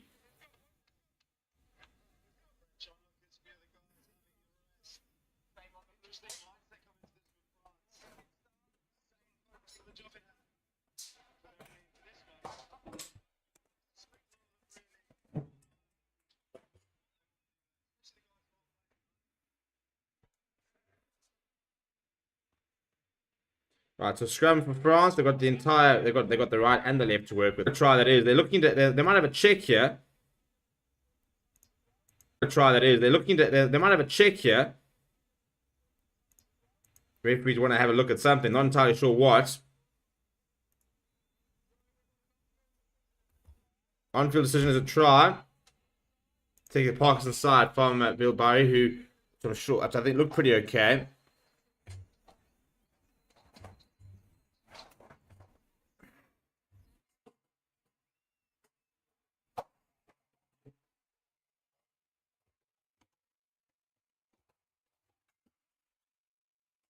Sorry, people, my cameras and stuff are busy falling over here.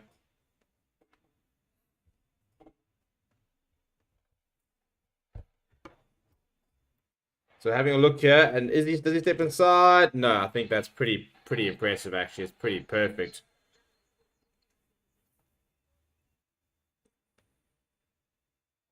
Yeah, on-field decision is try, so that will remain.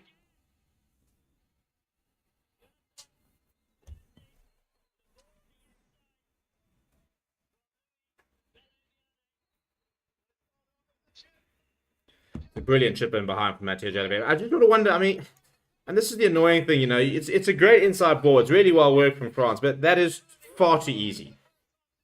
There's nothing fancy about that. It's ball to the left, chip over the top. He probably actually almost could have gone himself if it was to kind of bounce. But where was the Namibian defense?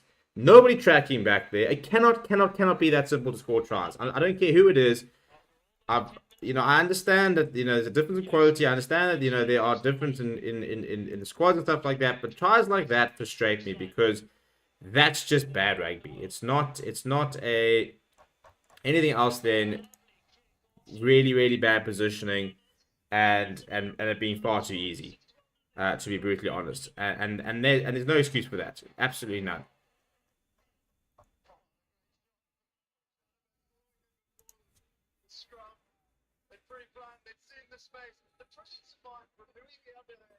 So once again, now Namibia down, well down, 12-0 within the first 10 minutes. It's gonna be a long night ahead for them. Now on the right-hand side there, Cameron Walker goes up and comes down with the ball. Good take from him.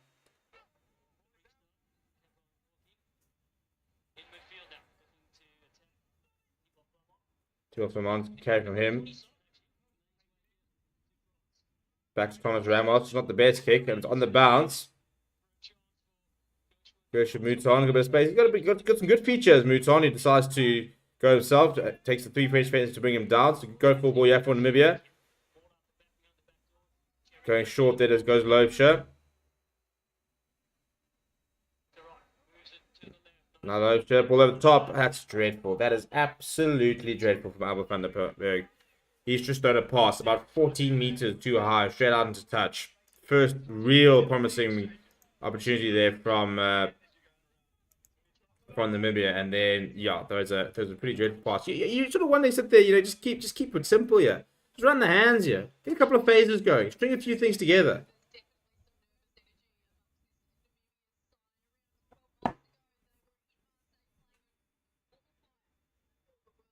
So Baye going there to Antoine Dupont. Antoine Dupont sees a bit of gap, goes himself, gets the offload away to Gael Fiku down the right side, steps outside, still got his Gael Fiku. He's got all the pace.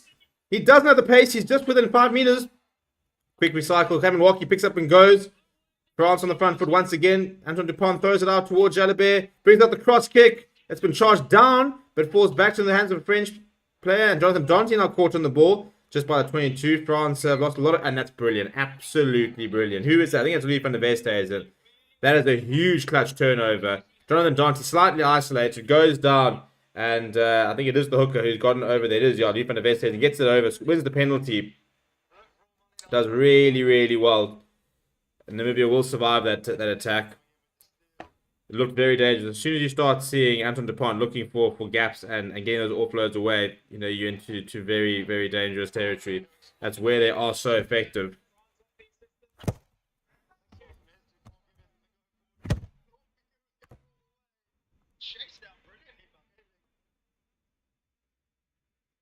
Yeah, it's a great charge down there from Kraling. If he doesn't make that, I think it's try time.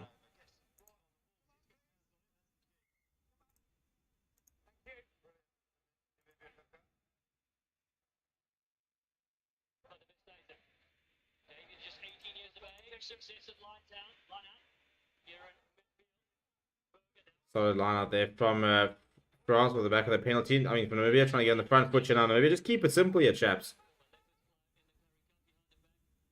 Kicking behind, go straight down. Penny throws it across. Now there's a bit of space. Thomas Ramos decides to go to the boot. And it looks like his turn goes from Mouton. Looking for touch here is the wing and finds not a bad touch by either by the 10-meter line. It's an interesting tactic here from Namibia, or in terms of tactics, what they do. You know, are they going to kick him behind? Are they going to try and keep the ball in hand? Is it about territory, for example? It'll be interesting to see what their approach is to the game. You can't kick badly to France. That is the biggest thing. With France can identify space so quickly and they can use it. So ball over the top from Namibia, from France. I think it's gone forward off of France. So it will be a Namibia scrum.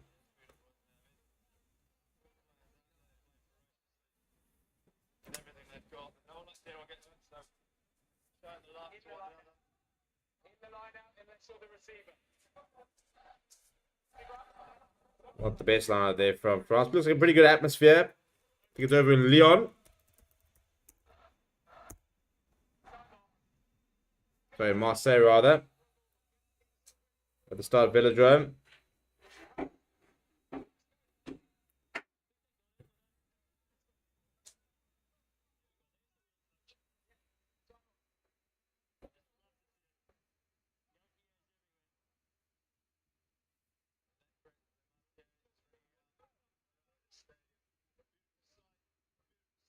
This will be the venue for South Africa versus Tonga, actually, and we'll actually be at that match. It's going to be quite cool just to have it next weekend. So it is Namibia scrum. Good set.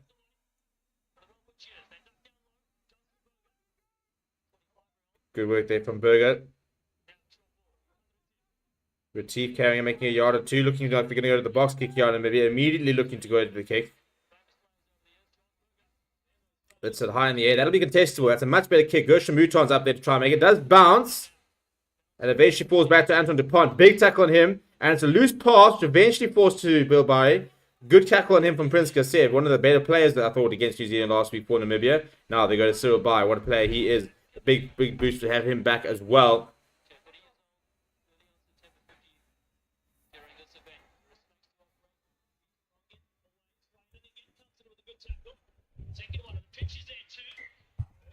And then another solid tackle there coming from Namibia. You're defending quite well so far. There'll be a blue line out. I think it did come off a Namibian hand last.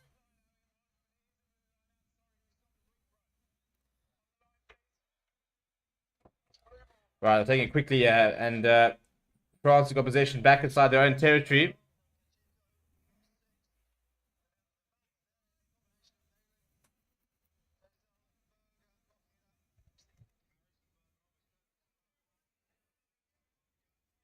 Just watching the replay of the earlier turnover there from Namibia before France got that line out. It was good work actually initially. So I mean, it's been very solid so far as the Namibian captain, as Johan Deysel. Nice guy as well. Very aware of the issues with Namibia. Very much captain courageous type of player. So worked really hard to try and give his team a chance. And one of the few players who's played pretty much every minute of the Namibian World Cup season so far. Chat Sports saying games like this might see France have some complexity to knock out. And Philip saying cut decision making on attack from Namibia. France to win by 62, says Thiago. And Philip says, see you at Tonga game. Yo, well, please do, if you haven't emailed me already, please do email us because we will be picking a bit of a pub or something to meet up. We've got a lot of people we know going there. So we're going to have a bit of pre-match beers and stuff. Deep kick in there from Antoine Dupont at the back of that line out now. Options to the left. And they lifted high there, and I think it's Jalabert underneath, 35 bit of space, gets it over to Antoine Dupont. Antoine Dupont, ball back inside to Jalabert. Options, oh my goodness, the handling. That could be the try of the tournament. It's going to be Charles Olivon who's going to go over, but that is absolutely electric handling from France. That, fair play. If you're going to concede a try, I don't care who you are, concede a try like that. Absolutely brilliant. I'm not convinced about the kicking so far from Namibia in terms of how they've executed, but look at the space. Ball back inside, bang, to Jalabert. bang, outside, ball over the top, quick ball over the top. That is absolutely brilliant offloading from France. That is the most France-esque try we've seen so far. It's the back of the door from Jalabert. He's just filthy. Filthy. I mean, he put in about 3 passes in that passage play. Goes back to him. I mean, main Intermac who, I think is what he's really saying. And straight down the middle from Thomas Ramos. 19-0. 17 minutes. We haven't even had our drinks break yet. But that is an absolutely phenomenal try. Phenomenal try. Wouldn't be upset with conceding a try like that. But that's the thing that I was trying to get across earlier. If you're going to concede tries, concede good tries. You know, make them work. So that's a brilliant try. That you kind of have to hold your hands up and say, fair play. You know, first 2 tries felt very, very simple. Especially that second try. You know, one phase with the back of the scrum, bang, trip over the top, nobody go home, ball back inside, over you go. That's too easy. Tries like that, fair enough. That is phenomenal. Kamawaki underneath that.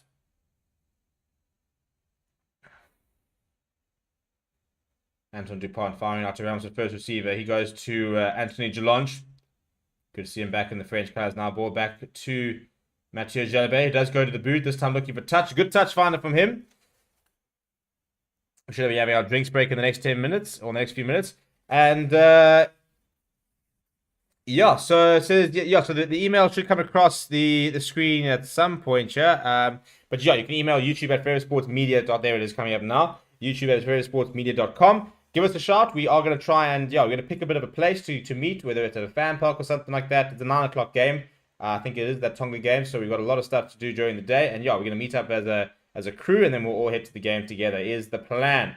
Messi line there from Namibia. A turnover ball as well. And Charles Oliver's come away with it. Ball available there for Antoine Dupont. Goes to Antonio, the big man. Quick ball, Cameron Walkie, pick up and go. He's had the cut a few times as well. Getting for a lot of hard work to number 4. The ball's come loose, but a penalty to France. I think hands in the ruck is probably the call there.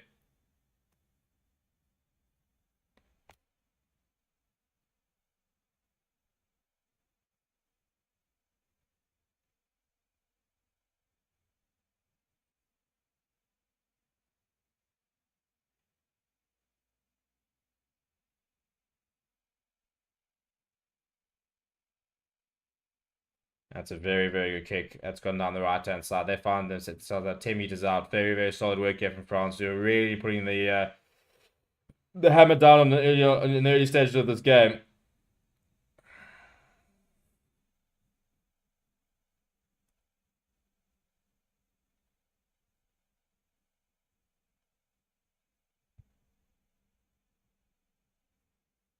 Front of the line, I'll keep it nice simple. Popping it up though to Pierre Movaco. Goes away to Damien Pinot. He's over. He's over. Try number 2 for the match. Try number 3 for the tournament. And the prolific Damien Pinot is having an absolute field there. Once again, very easy. This time a bit of a training move. Peter Movaco, peeling off around the back. And then inside ball, Damien Pinot, who found himself in so much space. But look at how quickly this happens. They're trying to get up. Bang. That inside ball, they've sucked in Louis van der Vestes, and who unfortunately just didn't see the space at all, and bang, that step from Damien Pinot was always going to leave Namibia scrambling. Bang, and you see it's that change of angle. They've got absolutely no chance whatsoever. Training ground move, executed very, very well. The hosts bring up the bonus point try in the 22nd minute, and I talked about the fact that this could be an opportunity for them to make that statement win. This is how you do it. This is how you do it. You get yourselves 24 points to 0 up at 21 minutes. This could be a 50-point game by half-time at this rate, with Thomas Ramos already having his 4th opportunity to try and convert a try.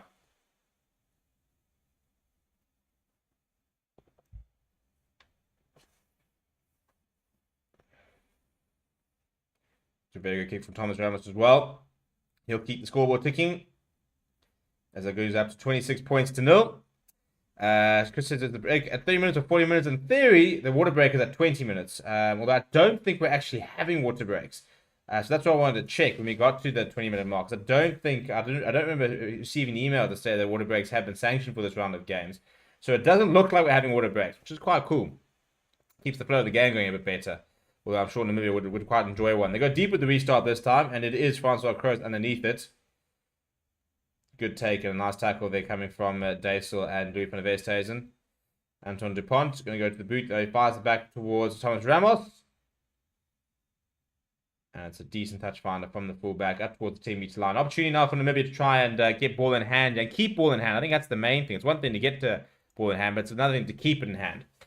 So just need to build a little bit, Chef, from Namibia. Just do it back to basics. And this is the thing, you know, there's two things you can do when you're playing against a team which is obviously better than you. You can try a couple of different things if you're really disciplined, or you can go back to the basics. And there, they just dropped it off the back of the line out. As I said, that's just so frustrating, because that's schoolboy errors. And that's a quick in behind Antoine Dupont. But Bill Baez managed to bring it. Oh my goodness, great offload behind him to Antoine Dupont. He's just, that's childish. Oh my goodness, Cyril Baez just throwing a pass halfway across the field. Jalabert on the bounce to Damien Pinot, back on the inside, looking for his hat-trick. Ball back inside to Unai Antonio. I mean, this is just France having fun. To Thomas Ramos, to Jalabert, fumbles. Ball surely must have gone forward. Turnover ball, yeah, for Namibia. That passage to play was mental, by the way. We had loose heads throwing 20, 30-meter passes. We had out the back door pass with Antoine Dupont, one-hand passing 30-odd meters. France are just vibes at the moment. But it is turnover ball, yeah, for Namibia, who do survive. No advantage of the call from the referee, so they will go back for the knock-on and have a scrum.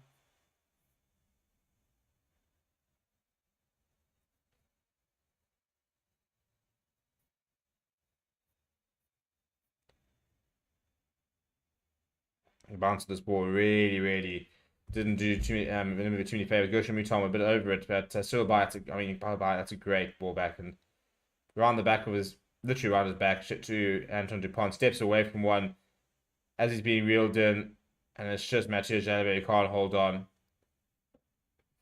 But the French handling so far has been very crisp.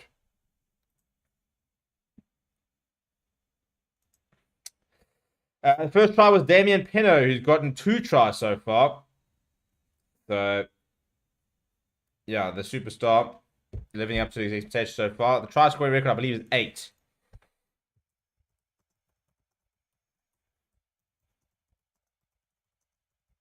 Which I think is a banner.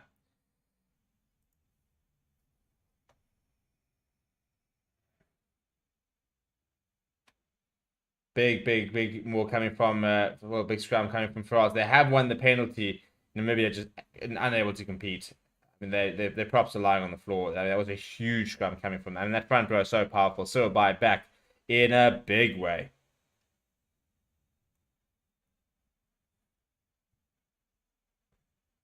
Yeah, so the try scoring record is 8. Is the joint record between Julian Salvier, Brian Abana, and Jonah Lomu. Back 2015, 7, and 99 with 8 tries in a single edition.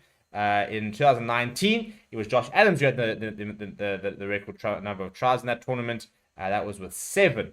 So Dan Penner sitting on 3. A hat-trick tonight would put him at 4 after, technically they only played 2 games, but after 3 games in terms of France, they'll have one more pool game to go. So to score 8 tries in a tournament is mental. You only end up playing, 4 pool stages? I think you only play 7 matches in total, so you have to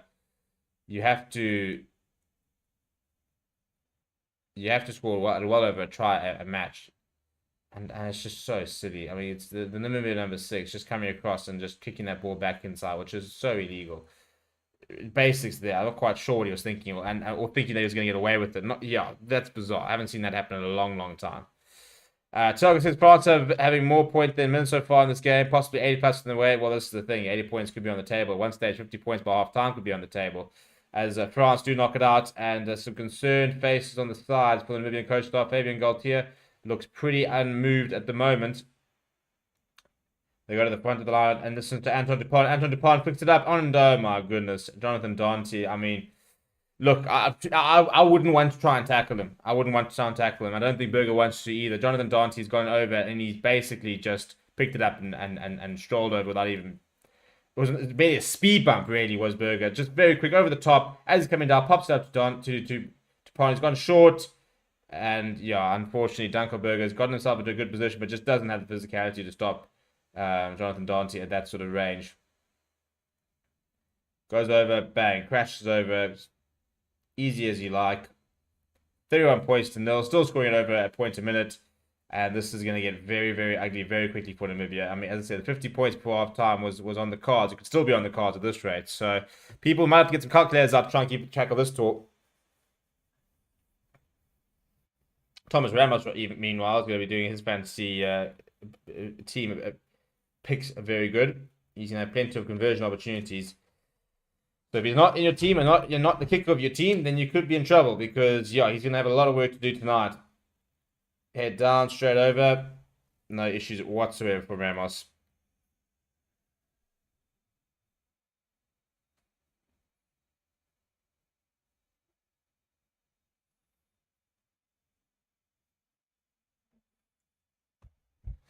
The big heart coming from the stands there. I actually bought myself a French shirt today, by the way. The first non-South African rugby shirt I've had in a long, long time. I've got a Scotland shirt somewhere back at home. But, yeah, my first ever French shirt, which I'll break out over the weekend, I'm sure, in some capacity. Won't bring it up for the watch-along. But maybe I'll get in the second half. I just showed you guys. It's very exciting. Not the French World Cup shirt. I can't afford that stuff. It was like half the price, and even then it was pretty expensive. So yeah, but I mean things over here. I mean you're looking at 100 euros for a shirt. Quickly taken, by the way, when the restart goes to Namibia. Come on, Namibia. Let's just create something here. That's a great run. That's a little bit better from Andre van den Berg. A little bit of impetus now. A little sniping run. Solid work there. This is better from Namibia. Now just keep ball in hand for a little bit. Let's just make them work a little bit in defense. Not the best pass for Adrian Ludic, who carried well. Get the ball to Prince Kasev. I enjoyed what I saw from him last week. There he is. Speak of the devil. Oh my goodness, he's been absolutely minced. Did have to run to two players, one of them being Antonio, which is never fun. That's a little wrap around. Presents well as well. Daisel there to secure the ball. Slow ball here for Jacques Turan. Waits for his pack to set up. Decent carry there. Pomeranus could see her. Cheated prop. Now back on the inside goes Dan Koberger. Much better this from Namibia. Good ball in hand. Not too many options. They chip at the top. A bit of space there, depending on the bounce of the ball. Gershon Mouton has managed to stay in. Gotten away from the tackle from Thomas Ramos as well. And somebody needs to arrive very quickly to get this ball out. And it does in the form of load shows. Namibia still with ball in hand. Going into the 9th phase. Much, much better from the Namibians. This is a bit more like it. Long pass out wide. Nice and direct. Building some phases. Bit of space on the right-hand side. They go to Louis van der Westhuizen. Now step himself, popping the ball up as well. Turan gets back inside to Daisel, the captain, who looks for the offload. Oh, it goes to the hands. And then that's really poor from Loebscher, who's just knocked it on because he was not willing to take contact. That was the best passenger play from Namibia. Good work from Daisel as well. You can see the shake of his head. He's frustrated because he knows that was a lot better. A lot better. It's been a long day. That was a lot better than what we've seen over the day. But bang, that's a nice little run there from Andre van den Berg before he runs to Antonio. Who, I tell you what, there are very few people who I'd like to run into, or who I wouldn't like to run into before him. Huge tackle there on Prince Kasev. That's a nice little cross kick. It was a good bounce as well. He did very well to Gershon Mouton stay in his field and get away from Thomas Ramos. Nice offload off the ground. Good offload there. Daisel, he pops it up. And you are Loebscher just pulling it out and knocking it on. Very frustrating, but much better there from Namibia. You can do that often, and the chances to score will start to present themselves.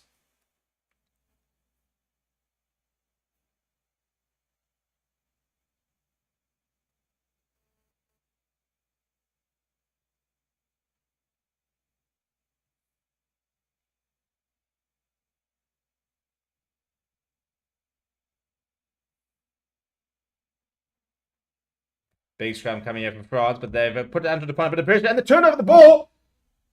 Go, mate! Go! He's just short. It's a great carry from Jan Retief. No, man. Turan's got himself slightly isolated. Jonathan Dante's gone over. That's going to be a penalty. Try line fever. Jacques Turan.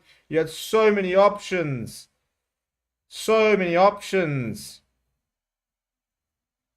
It's brilliantly done. I mean, to force the ball out the back, force turnover off Antoine Dupont was brilliant pressure. Jan Retief, fantastic carry to within 5 meters.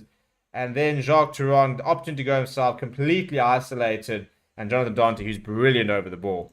You could very much play as a flank, getting over and winning that penalty.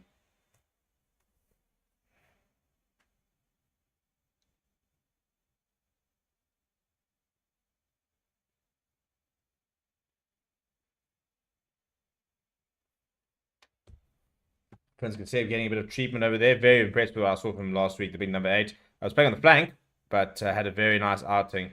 So a couple of players over here, which I've been quite impressed with so far from Namibia. With ball in hand, I've liked what I've seen from Andre van den Berg. Gershon Mouton's a nice player. Got nice feet. Watchalong there, guilty of a little bit of try line fever. I think he had better options than going himself. Jan Daisel's working very hard. Prince Kasev's getting over the advantage line. Very nice carry that was from Johan Retief. Unfortunately, I can't tell you too many stats in terms of what's coming up on the screen here because it's all in French. And whilst I have been here for a week, my French is taking a little bit longer than that to really start to kick in. But yeah, so some running repairs here. So a contact lens here for Prince Kasev. He's eventually managed to put that back inside, and he's good to go. And so what's part of the penalty? So Mathieu Jalabert is going to kick this further upfield, or is it going to be... No, it is going to be Jalabert.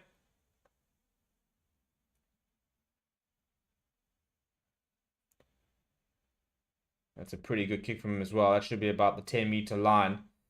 In fact, just beyond, in fact.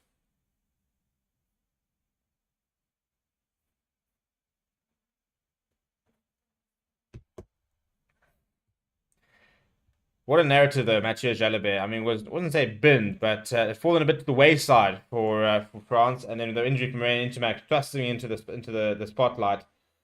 Good defense there, but a lot of good wrapping around there from France. And a good ball out to Domi Penna. And here comes the pace. Prince Kasev getting across there.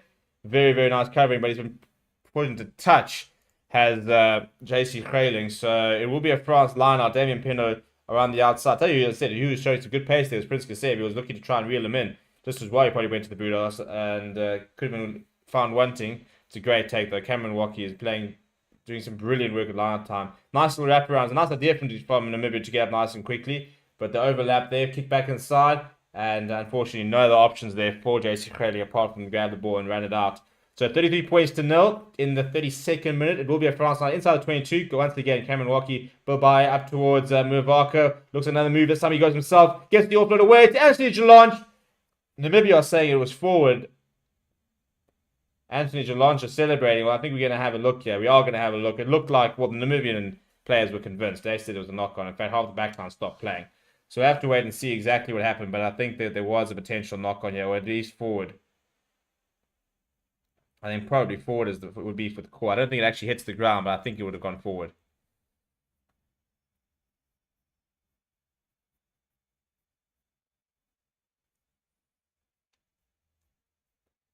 Let's look over here. So it just it does come forward. He does catch it very well. It's actually it's a good take, but for me, surely drifting forward up the hand. People, we are 19 people away, by the way, from 44,000 subscribers. So if you are new to the channel, please do subscribe. The try has been ruled out due to a knock-on from Muvako, trying to get that offload away to Anthony Jalonge. And going to some of the comments, Ronald Farrell says Dante hasn't lost it, even though he's only back from injury. Yeah, he started like a house on fire here. That's ominous silence for Namibia and any team playing against them. But yeah, if you are new to the channel, please do subscribe. Let's try and see if we can get over to 44,000 going into the weekend. Big watch along on Saturday with Ireland versus South Africa. Very excited for that. Cat Sports says realistically this could go over 100 points at this pace. You could very well do, especially, I mean, the try was ruled out. If that try was awarded, it could be 39 points to 0. It should have been pretty straightforward for Thomas Ramos as well.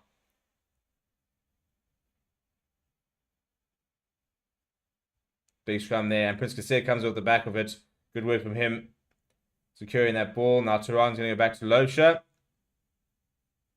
In fact, I think it was Gershon Mouton in the end. He's not found touch. Falling back to Thomas Ramos. Thomas Ramos looking for options. Spots a bit of space on the right side. Then shifts towards the left. Big hit on him from Kreiling.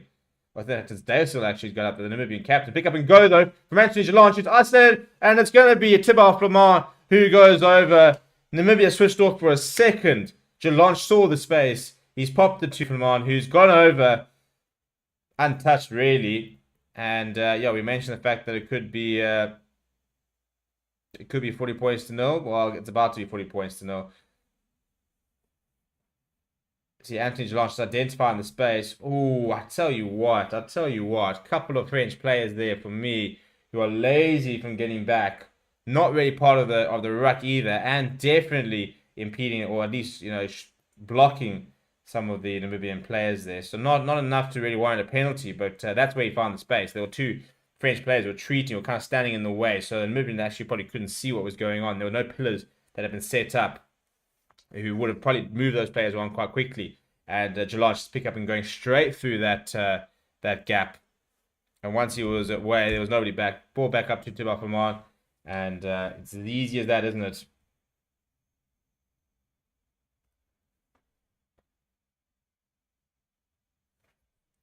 No issues from Thomas Ramos. And the 40-point margin is reached with 6 minutes to go. As I said, that 50-point margin is beckoning.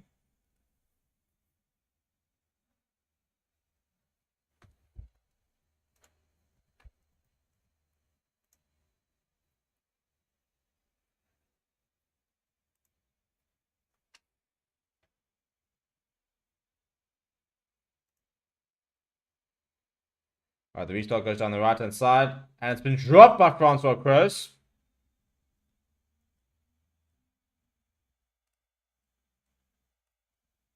So that should be a scrum for Namibia. Come on, big opportunity in Namibia. Just go and score a try.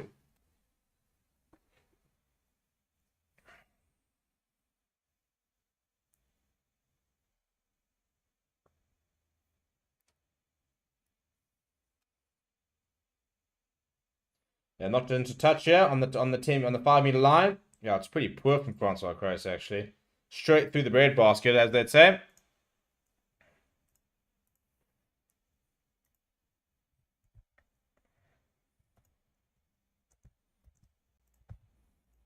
Big opportunity here for Namibia. First things first. The full line out. Can't stuff this up.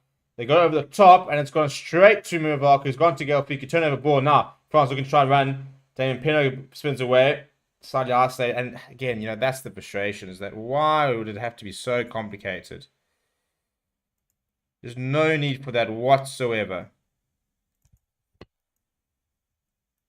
I don't know if it's just a bad throw from Van der Westhuizen or what the story was, but really, really, really poor. Right, the deep kick in, and Andre van den Berg wants to run. Gets himself in between two forwards. Decent carry from him, though.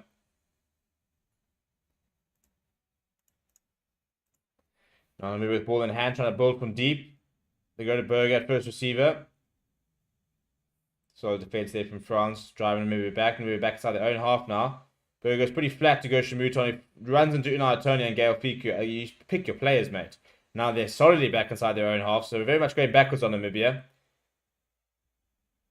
And Dave still now. Better carry from him. Turan, slow ball here. Throws it out towards Lopes. Oh, I'll tell you, almost an interception. I think Charles Olivon came up quickly. Now Lopes being put under a lot of pressure. Gets up and drives again. Still inside their own half yard. You're not looking to kick just yet. Lee van der Westhuizen. He makes a couple of yards. Duncan Berger sees a bit of space. Solid carry from him there into French territory now. Now they've got some numbers here. Options, but they fire it out wide. Needs to try and stay inside. Ball comes back inside and it's gone to the side of the French. Long pass inside towards Mathieu Jalibert. He spots the space. He's got Gael Fiku. Gael Fiku's popped inside. It's a big tackle on Jalibert. But Gael Fiku's finding a bit of space. Gael Fiku steps around. Eventually brought down. I think it's Louis van der Westhuizen who got across there, as well as Prince Kaseb. Antoine Dupont spotting space on the right side. Ball over the top, and it's almost been intercepted once again. Lopes has been sat down now by Damien Pinot. Oh my goodness, he's got the space. He's got the space. Ball back inside to Antoine Dupont. Antoine Dupont's going to go over, the captain. And that's France at the best. At their best. Counter-attack try, bit of space, good hands, no selfishness. Antoine Dupont, try assist. Now he's got to try to his name. The captain, Damien Pinot, must have hated having to give that pass away. It's a great tackle over Louis van der Westhuizen early on Gael Fiku, but then bang, Damien Pinot finding that space straight through the middle. Ball out towards Antoine Dupont. He strolls over and says, thank you very much. 45 points to know. With the kick to come, that 50-point margin for half-time could still very much be on.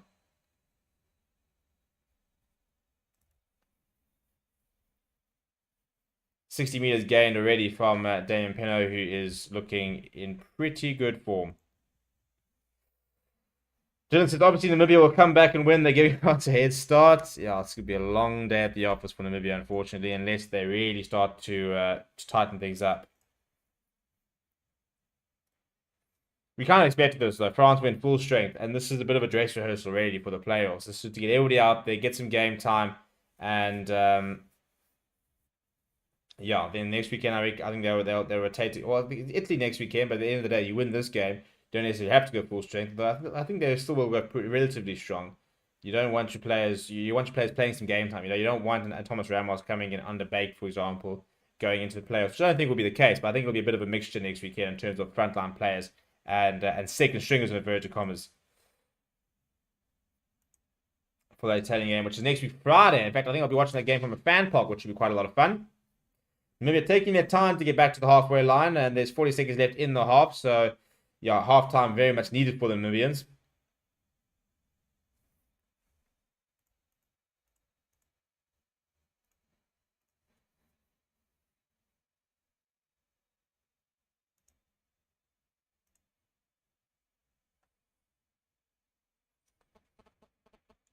So much better restart there from France. Ramos. The first two goes to Unai Antonio. Oh, he's just hammered Pedro back. And it goes back to Thomas Ramos. Thomas Ramos wants to run the little chipper chase over the top for himself. He's got the pace. It's falling back to him. Options here for Thomas Ramos.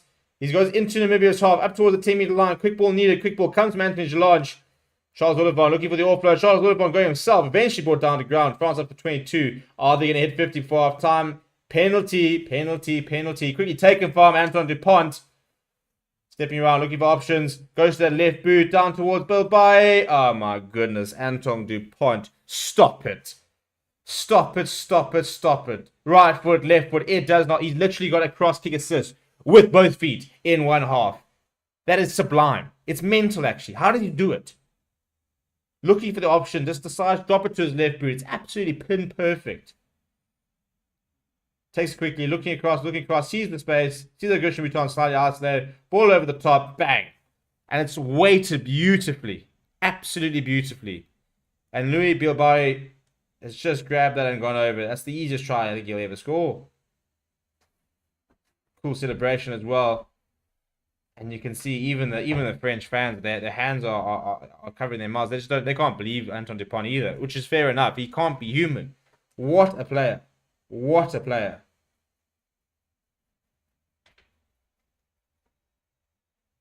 Down the tunnel the French go, and Antoine Dupont, tell you what, I'll take him off, I'll wrap him up in cotton wool, and you wouldn't see him until the quarterfinal if you ask me. He's just too good. Far too good. Thomas Ramos now look to make it 54 points to 0. Again, this could be the first 100-point game of the tournament if Namibia are not careful. Right, Thomas Ramos, 13 seconds as the clock ticks down.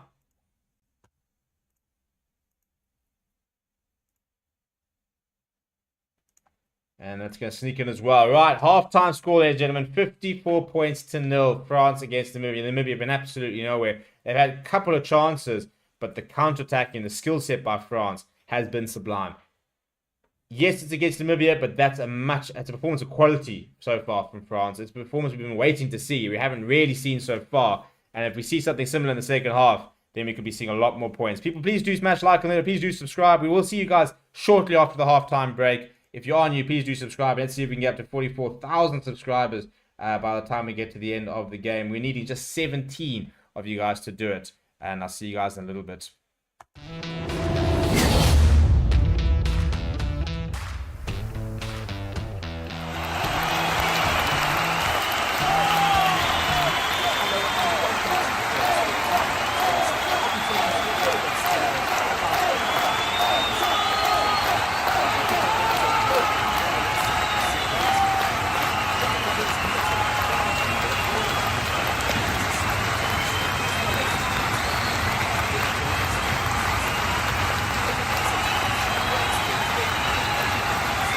Rugby Championship, the Premier League, the remainder of the Formula 1 season, as well as embarking on the biggest Rugby World Cup YouTube campaign ever.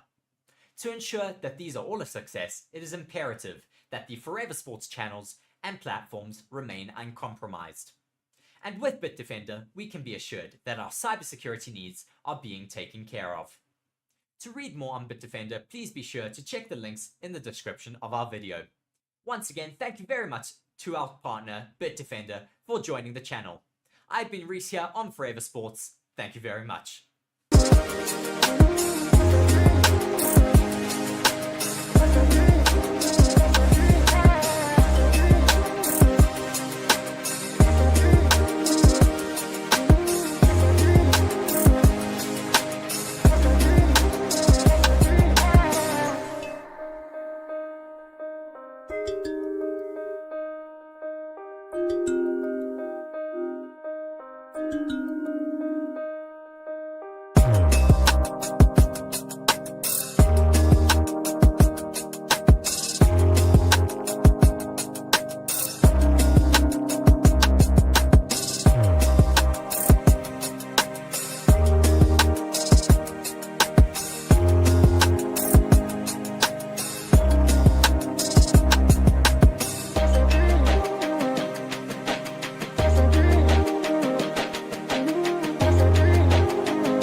Hello everybody, Stevie P here from Forever Sports, and I'm here to tell you about BOYLESPORTS, the official betting partner of Forever Sports. Across all of our channels, they are one of the leading betting companies in the world and have recently launched in South Africa with an amazing offering. You can get a 1,000 Rand welcome offer. For the rugby, they are giving you 25% payout boost up to 2,000 Rand on the Springboks winning the World Cup, as well as an extra 50 Rand bet when you stake 250 more on rugby during the Rugby World Cup. It is your one-stop betting shop.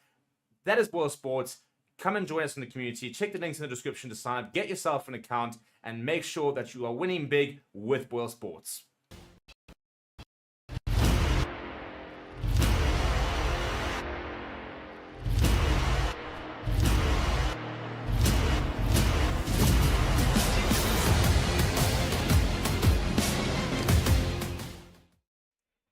Hello and welcome to Fair Rugby on Fair Sport for today's World Rugby Rankings preview. The third round of the Rugby World Cup gets underway tonight, and with it, there are a lot of permutations, lots of things that can happen, lots on the line with regards to how the world rankings are affected, especially because the number 1 spot is up for grabs.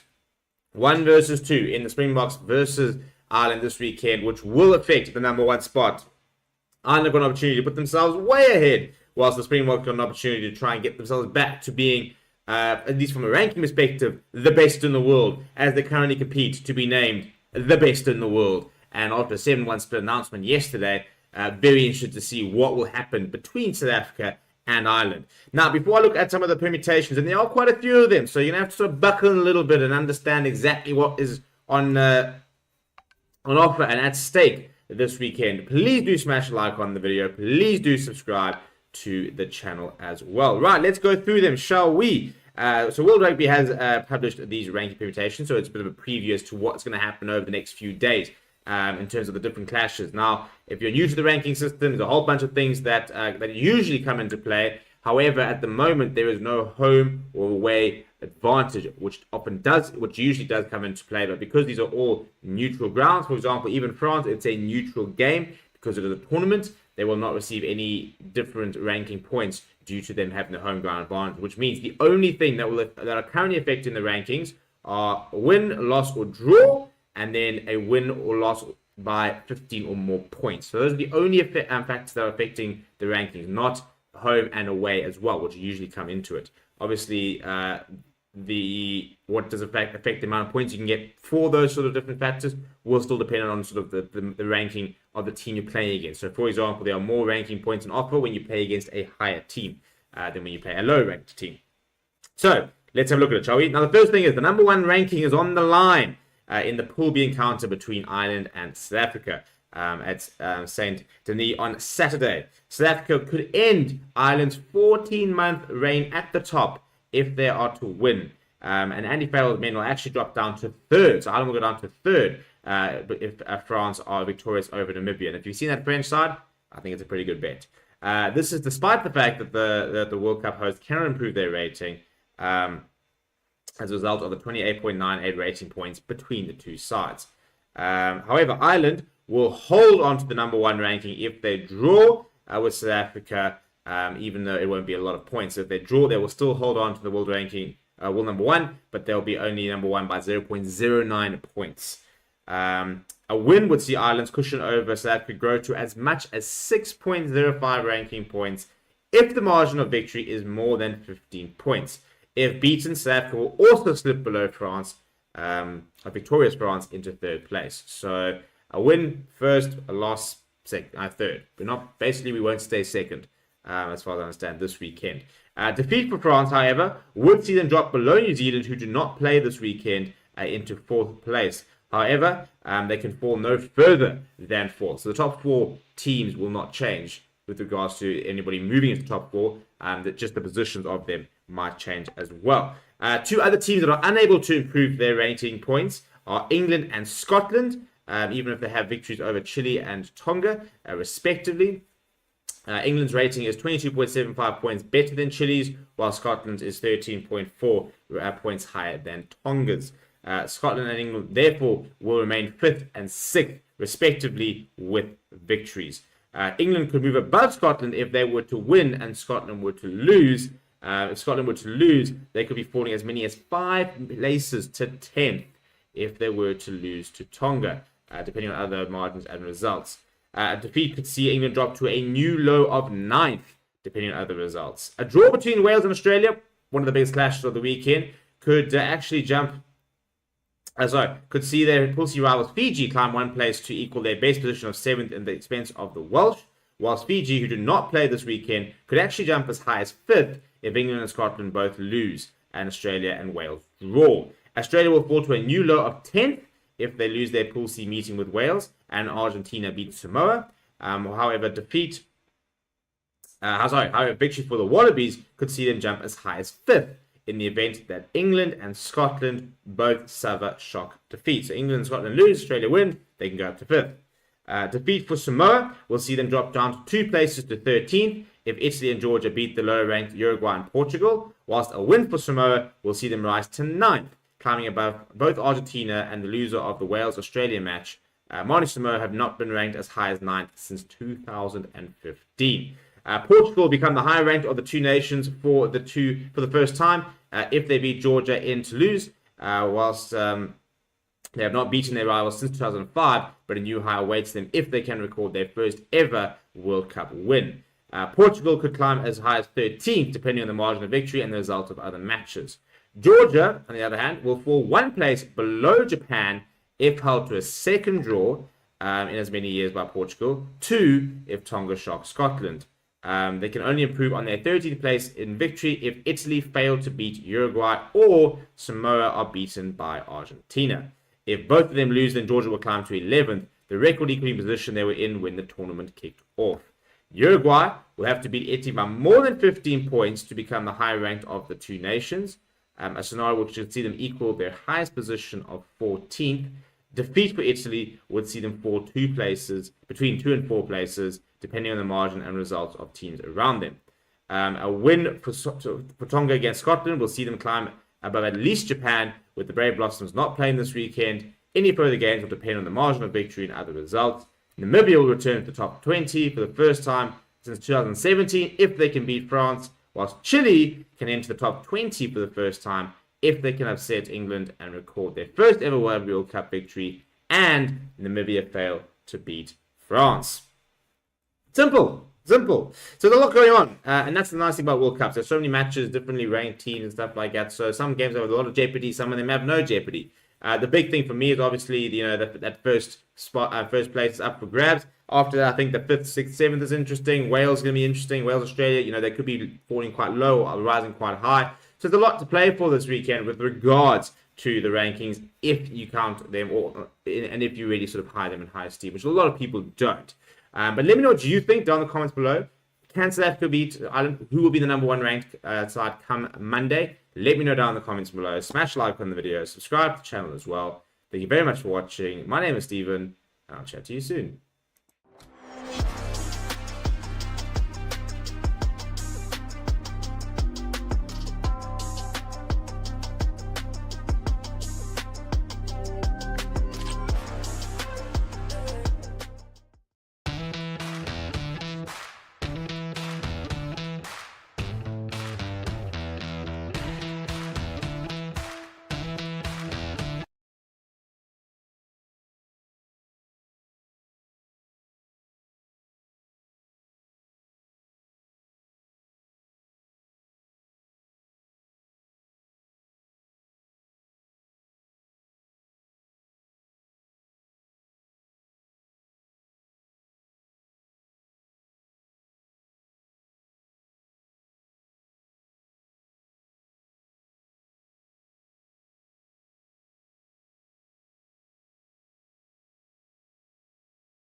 Right, and we do have kickoff for the second half. France 54, Namibia 0. The question is 100 on the cards? As Namibia go over the top off the back of the kickoff there. Good, very, very nice chase as well. Thomas Ramos being put under a little bit of pressure.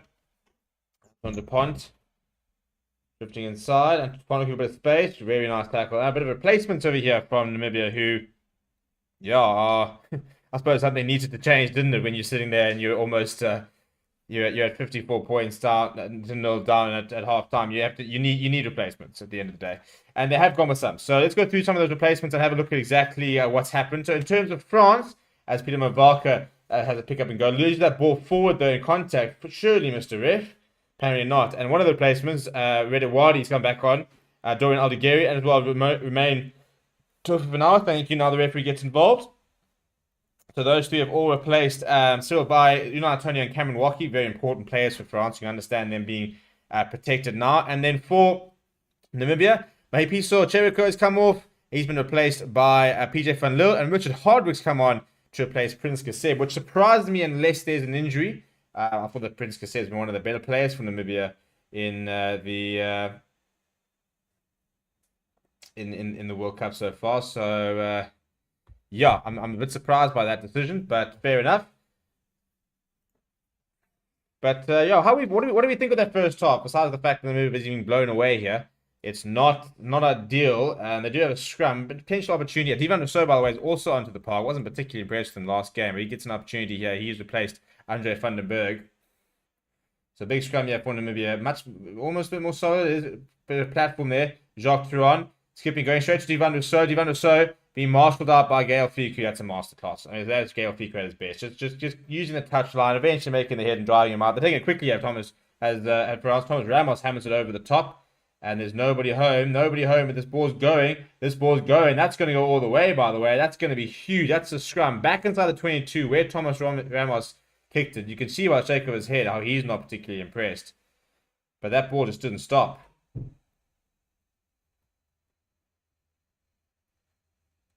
Yeah, I just want to look at this defending there. I mean, that's Gael. If you're an outside centre, that is a masterclass. Ball and all as well. Just guides him towards the touchline. Bang. Hits him with the ball and just carries him over.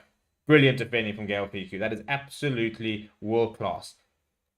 It seemed very irrelevant, but that's just the perfect way how you use the touchline. He didn't commit too early. He just marshaled them there until there were no other options. As soon as there were no other options, bang, makes the tackle with the ball in hand as well. Makes the tackle so he can't get the ball away. Just drives him out, says thank you very much. We'll take the turnover ball. Go to some of the comments over here. Chat Sports says going to be tight, that Ireland versus South Africa game, 100%. Also saying Scotland beat Tonga if they can keep their mistakes low.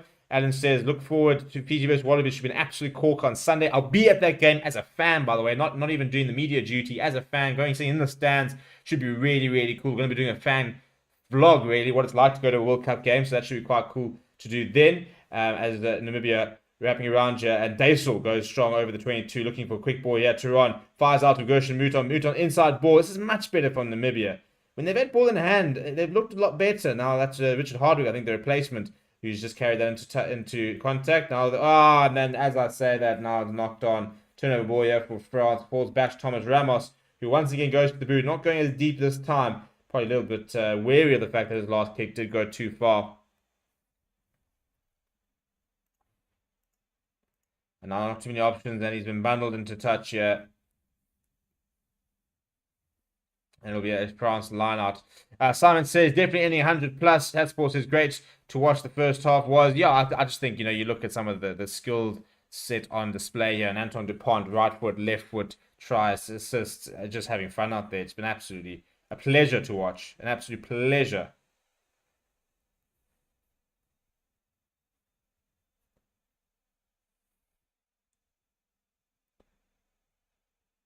Right, Ready Wadi coming off the top there. Antoine Dupont firing it to Fiku. And then getting away to Jalabert. Oh, he's not the interception. Go! Devon Rousseau!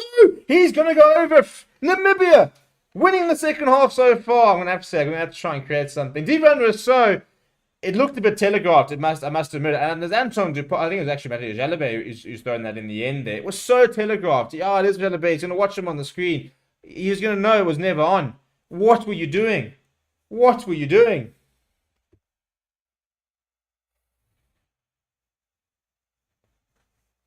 We're going to have a look here. Not quite sure what. Could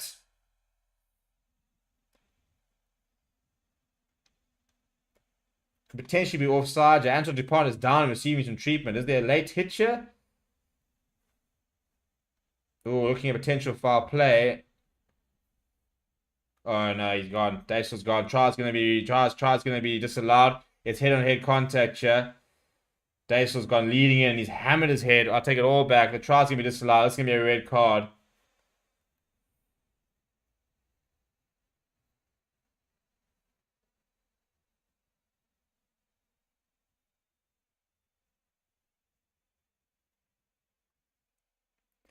The question is, does he have... No, see, he's going to take a yellow card. And, yeah, yellow card. And they'll upgrade to a red. I might as well put a red card here.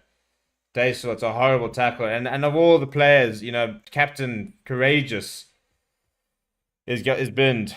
Oh, no. And the annoying thing is that it was irrelevant. It actually didn't even matter in the end. He didn't even need to make the tackle as Antoine Dupont had already made the pass. But Namibia down to 14. Antoine Dupont is up and okay. He's holding his face. He's a bit sore.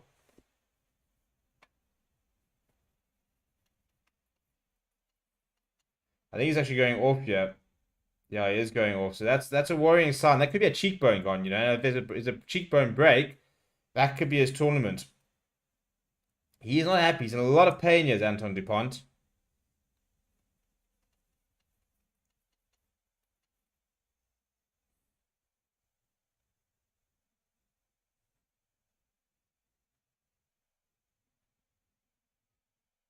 Straight down the tunnel he goes.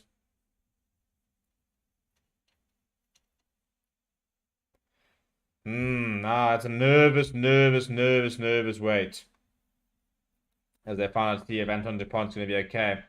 So that 5-0 will be removed from Namibia shortly, waiting on our data provider to sort of catch up. France, meanwhile, on the front foot. So yellow card, down to 14 men on Namibia. Penalty advantage here as well.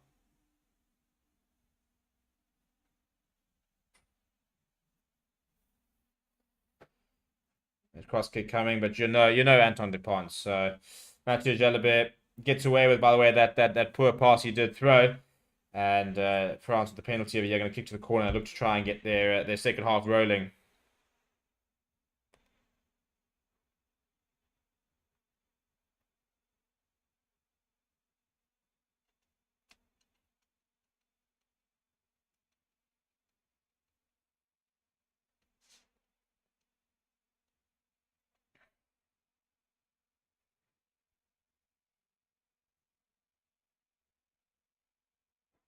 Good line up there as well.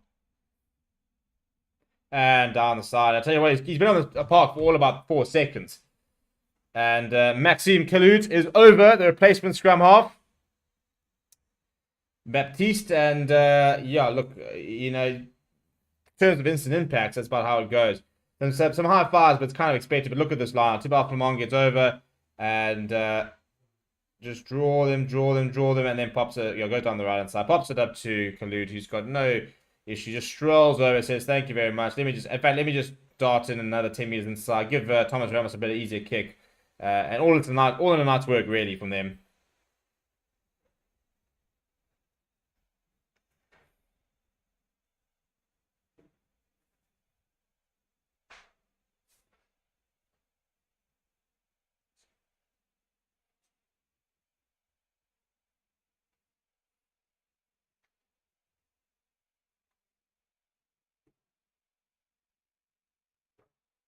I don't know what we're looking at here. Yeah, eventually quick will be taken.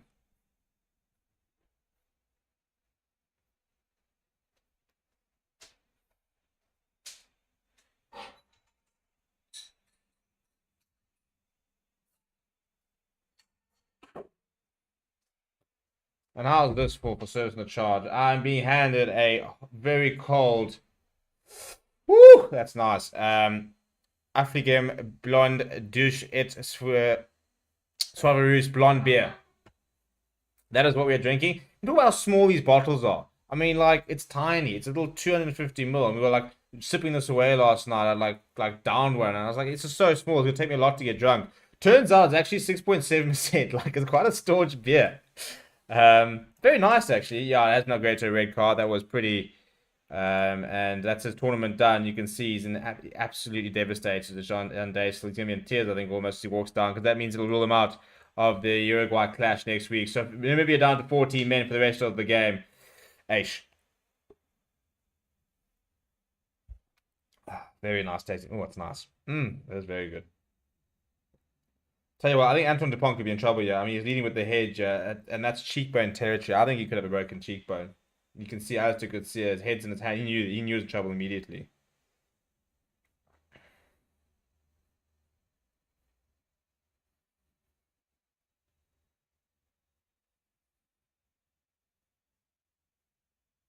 Oh, it's a big hit there. It's good line out, good move there from Namibia. Now working outside down the left hand side. Oh, and then there's the intercept, and he's gonna have a second. Baptiste Kalut, unless Loebster can reel him in, which he's not going to be able to. He's been on the park for about 6 minutes. He's already got a brace. And this is going to get from bad to worse for Namibia. I mean, I looked down for a second to try and apply on a group. And all of a sudden, France are back over. This is going to be a long night. A very, very long night. Thomas Ramos is just racking up fantasy points for fun.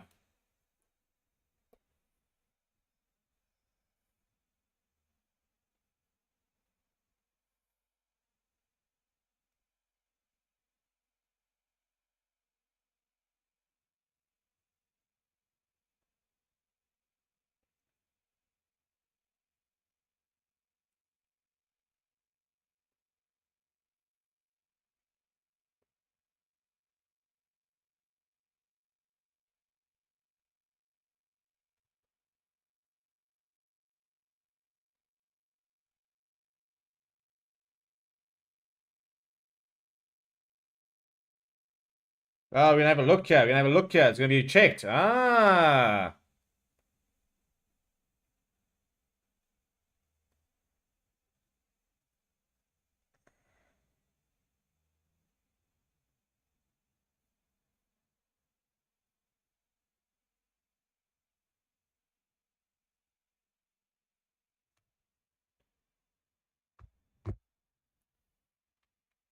And you're looking at a late tackle here.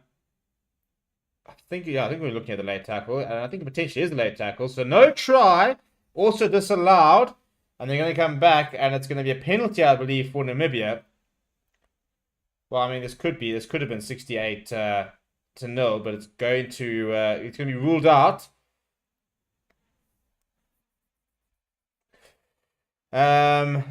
I need to say, rugby is soft, accidental head clashes, yellow red, rugby league head clashes are not yellow red cards. Contact sport, you need to harden up. That might be the single worst take I've ever seen. Yeah, no, it's chilled if people, just get concussions and head injuries and dementia. Head collisions just play on. No. No. That was a red card. It was a dreadful tackle. Unfortunately, Daisel, he'll admit it as well. It's dangerous. He's just injured a player, and it should be a red card. If you don't think so, then it's probably because you've had a couple of those tackles, and you probably don't have all the nuts and bolts rattling around up there because of it. Because that was one of the most clear-cut red cards I've seen in a long time. But yes, anyway, Namibia have had that try's been ruled out from France. Namibia all of a sudden inside the 22. Van der Westhuizen goes to the front of the line. Let's see what they can conjure up. Looking for the rolling more, and it's doing pretty well. It's looking pretty good. They've broken away, and Louis van der Westhuizen comes away with it. Pick up and go from Namibia. They're just short. Surely.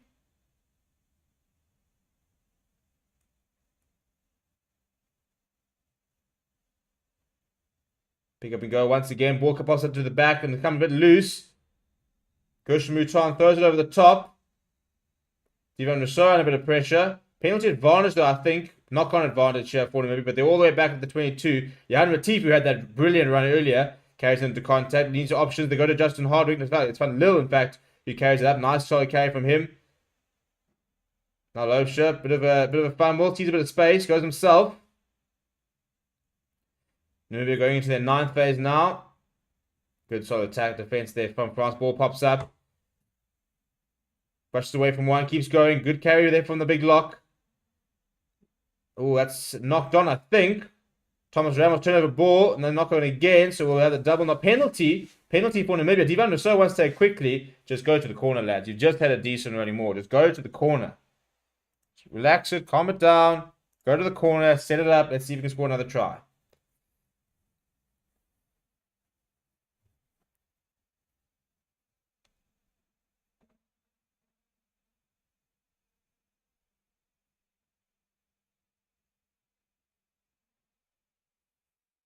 There's Gregory Aldred in the stands. What a player.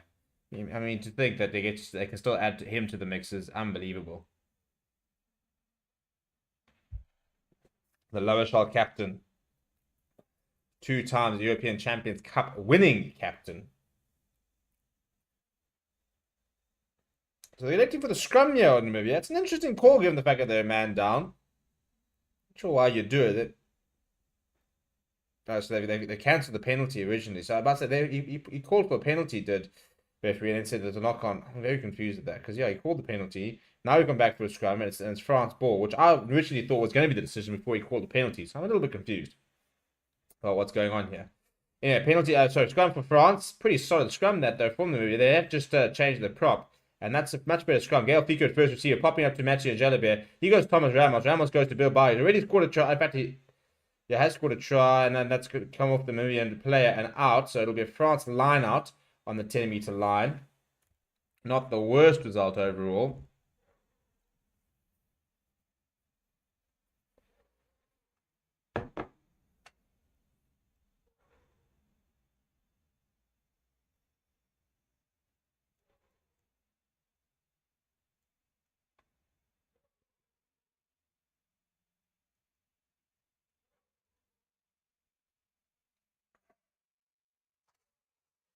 So a couple of other changes here. Anthony Gelonch being replaced. Right, so here come all the players. So Melvin Jaminet is on, and he is replacing Mathieu Jalabert, who is going to get a run out here. And also on is Pierre Boujary.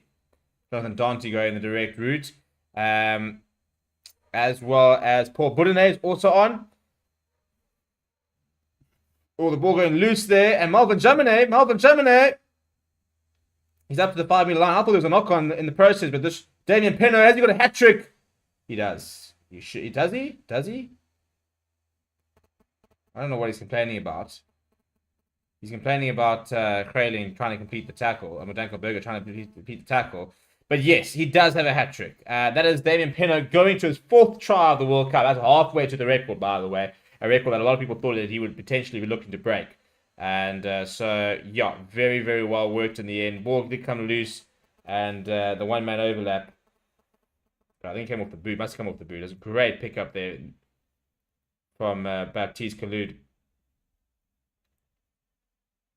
And then just takes contact. Should have given it away to Dan Pinot individually. And then nobody in front of him. Pinot goes, grabs it. He's almost over.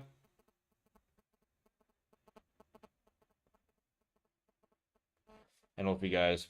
Well, I'm going to try and... in case you missed it, by the way, we have got a mascot for the tour, the Fair Sports Tour. So this is Rassi, who's disappearing with the green screen. He's got his name on the back and everything. You can kind of see it. So he's going to be traveling around with us, and we're going to be taking him to different locations. So the idea is we need to snap some pics of him. We're going to put him here on watch-along duty. Yeah, there we go. Love your work, Bear.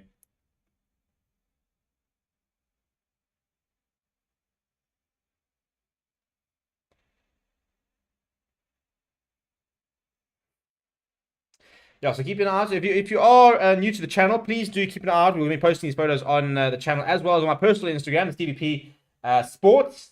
And basically, wherever we go, Rusty's going to go, and we're going to be snapping photos of him all over France. It's going to be a lot of fun. So keep an eye out for Rusty on tour. He is the official Fair Sports on tour mascot. And here comes another replacement for Namibia. Both teams really emptying the bench here.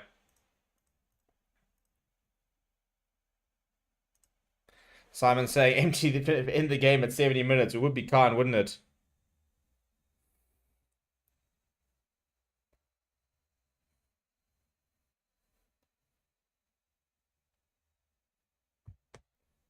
Solid restart there. I don't think you're going to see France doing too much kicking yet. I think this is very much going to be ball in hand time.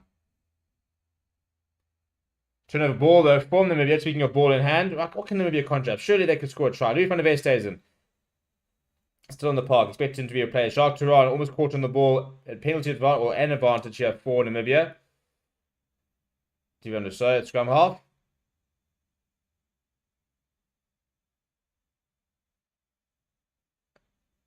Another solo K from Van Lille, who's actually got over the advantage line when he has come on.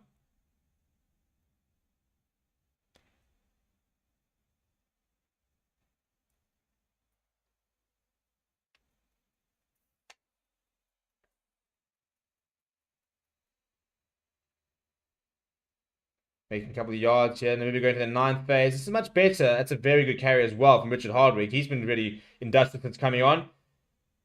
Inside. Oh, no, stop. And we've got an injury here to one of the French players, which doesn't look good at all.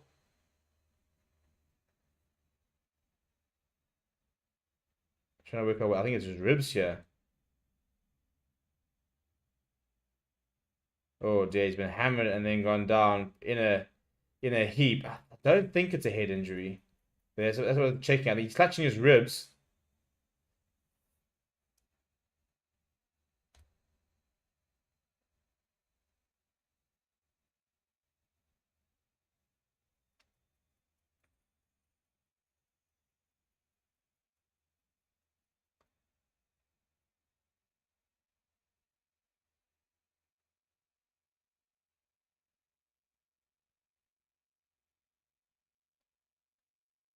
If I'm just talking, I think I was talking to Charles Boulevard, who I believe could be the captain now.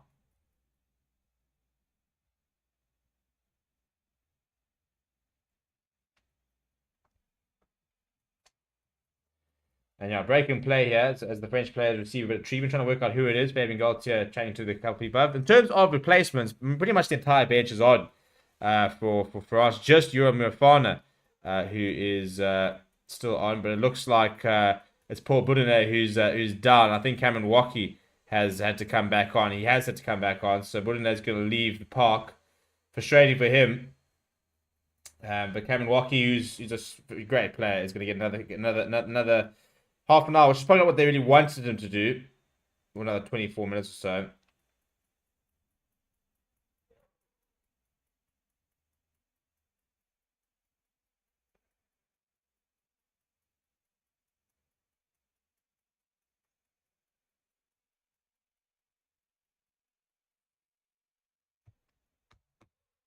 Right, so scrum here for Namibia. Yeah, we're going in the front foot. We're going to do 9 phases. The question is, can they score a try? Surely they could score some sort of points during this match.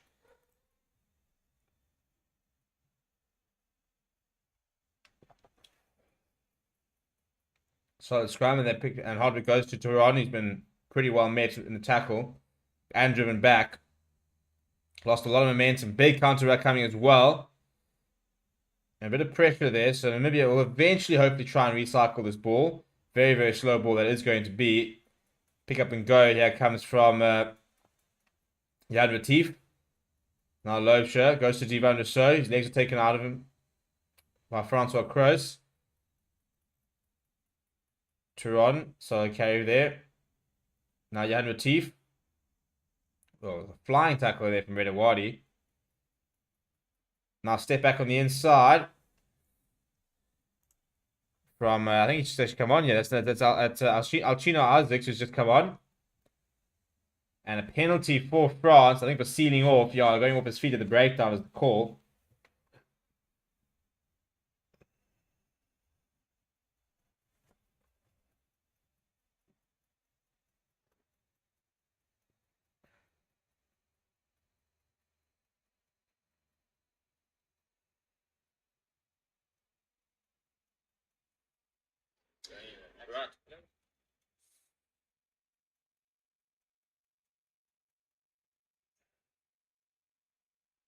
But in fact, they found another penalty. It's against Redawadi. Yeah, I thought it was potentially looked like a pretty poor tackle.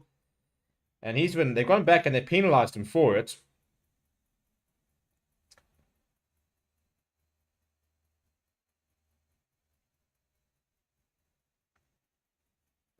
So it will be a Namibia penalty as they go down that right-hand side. They set another line out inside the France 22. I tell you what, I think, ironically, whilst the score has not been particularly flattering for Namibia, look, the second half's been a lot better. They've only conceded, I think, about 12 points. What was the score at halftime? About 54? So 40 points. Sorry, 2 converted tries. They conceded 14 points since in the second half so far, which is not bad, actually, in 20 minutes, considering that they conceded 54 in the first 40.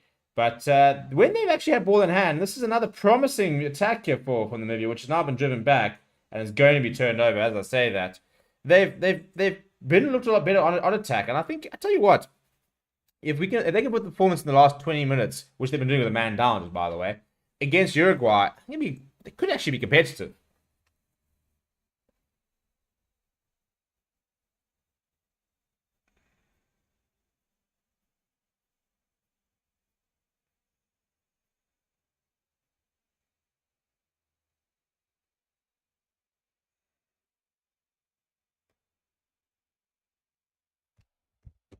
My lights are busy fading out here.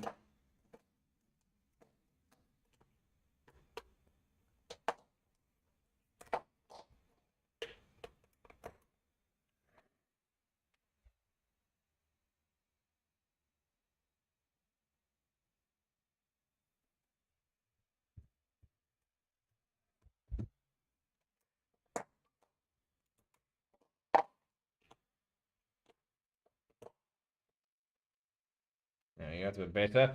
Right, so Namibia turnover ball here. France looking to run it from deep. Long pass sidewise. Steven Rousseau is having to try and go cover Daniel Pino. He comes inside. Still goes Pino. Eventually brought down by the 22.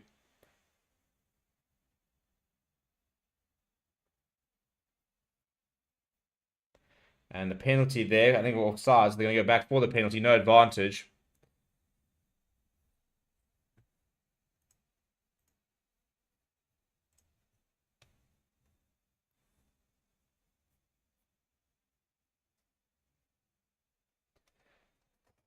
So 68 minutes, 12 minutes left, and 61 minutes, 90 minutes left. Look at the score.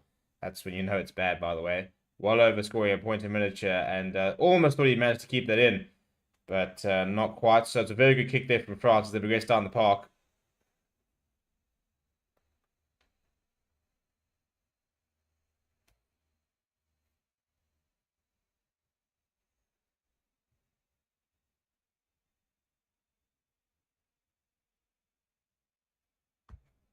Ball at the top, Charles would have run straight down to Kalud.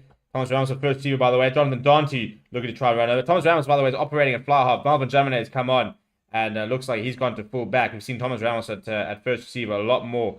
So I think that has been the plan. That has been the change.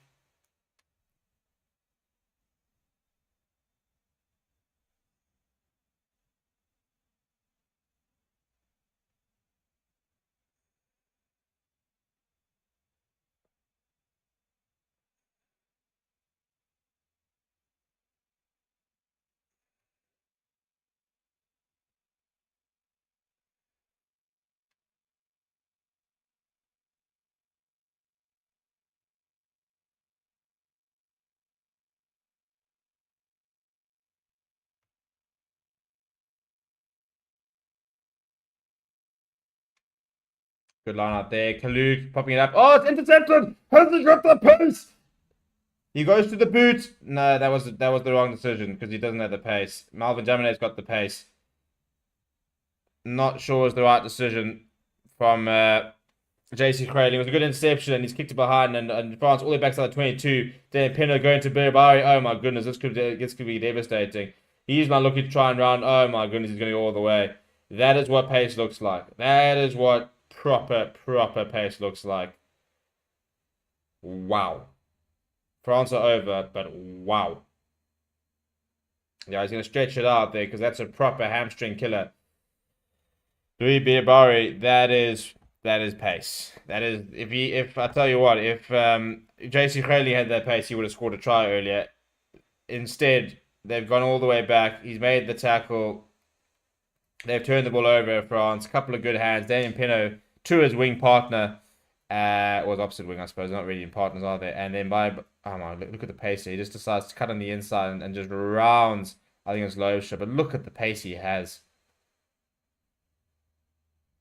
Kind of goes under the radar because of how good Dan Pinot is, but what a finisher. And jeepers, that's some proper pace being demonstrated there. Goodness me.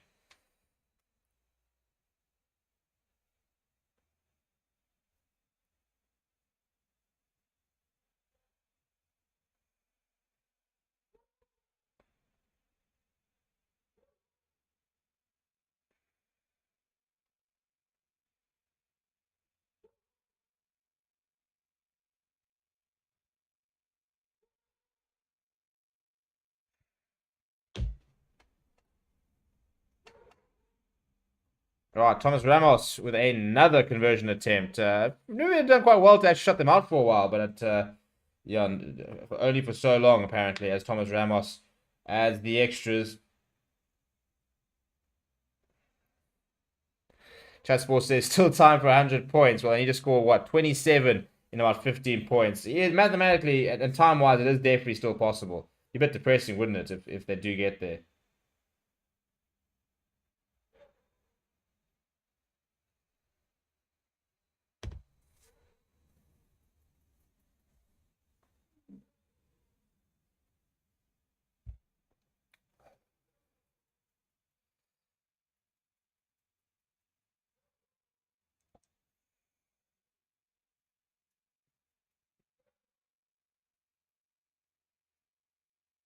It's a good restart and a good kick that came from Thomas Ramos. Divan Rousseau, right, what can they conjure up? 75-0. 25 points in for the 100. But Divan Rousseau has got other ideas. He makes a bit of a line break. Eventually brought down. And Jacques Touran's been replaced, which means that everybody besides Hatimba Shifuko is on for Namibia. So Ola Blau is on at scrum off. And knock on from Namibia. Thomas Ramos seeing a bit of space on that left-hand side. Doesn't really have the distance there. JC Crayling is going to return the favor. He's searching for 22, but instead he's put it out in the full. He's gifted France a line out inside his own half. He puts his hand up to apologize. And this is the problem, is that when you're under pressure, you start forcing the issue sometimes, and you start making some basic mistakes. And all of a sudden, you give to the line out inside your own half when you're under a lot of pressure. And things just don't get any easier, do they? Simon says, I like that Namibia wanted to get a try, but it's 73-0 kick for points. No, I don't mind it, to be fair. I think, 75-8, 75-6, 75-9. What's better? If you go and score a try, for example, write your name into a bit of history, get yourself a World Cup try, then I think that means a bit more. So I don't mind them going for it, to be fair.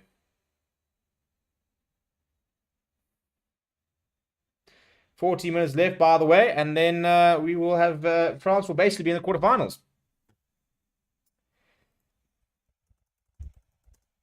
I'm gonna check that, but I'm pretty sure mathematically they're in. I don't think that they can not qualify. And knocked on from Jonathan Dante. They looked a little bit hesitant there. The Namibian defense got up there nice and quickly. So if we look at over here at the moment, Italy's sitting with 10 points. And should France win this, they're currently sitting on 8 points. They'll go up to 13 points.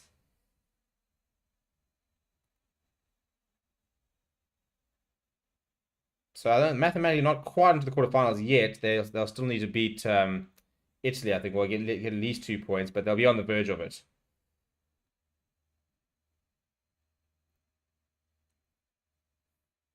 Firing out wide there. Charles Woodburn finding a bit of space. Oh my goodness, he's just sold the dummy. He's got himself. The big man, Charles Woodburn, saying, you know what, I actually fancy myself a bit of a try myself. He was marauding down that left-hand side. A bit of a show and go, and over he goes. France bring up the 80 margin with the kick to come and 30 minutes to go. They're definitely chasing that 100.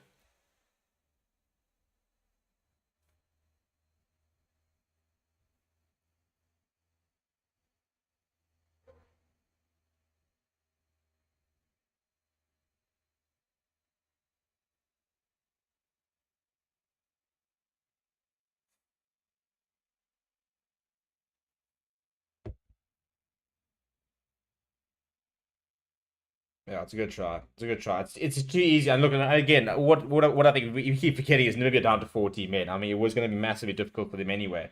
To be down to 14 men has just made life even more difficult. So my heart bleeds for Namibia to try and do this with 14 men, and especially when it's Daisel that got the red card. When I've been such a big fan of his, and I think he's been so in touch. But I mean, look at that, 91% by 10 out of 11 kicks from Thomas Ramos. He scored 20 points off the tee without a single penalty, by the way. I mean, that's just absolutely mental.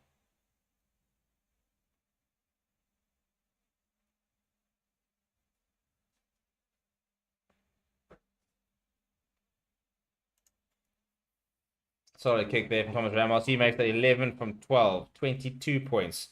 Oh, look at that dummy. Oh, my goodness. It's getting a bit childish now. It's getting a little bit childish. Poor Namibia.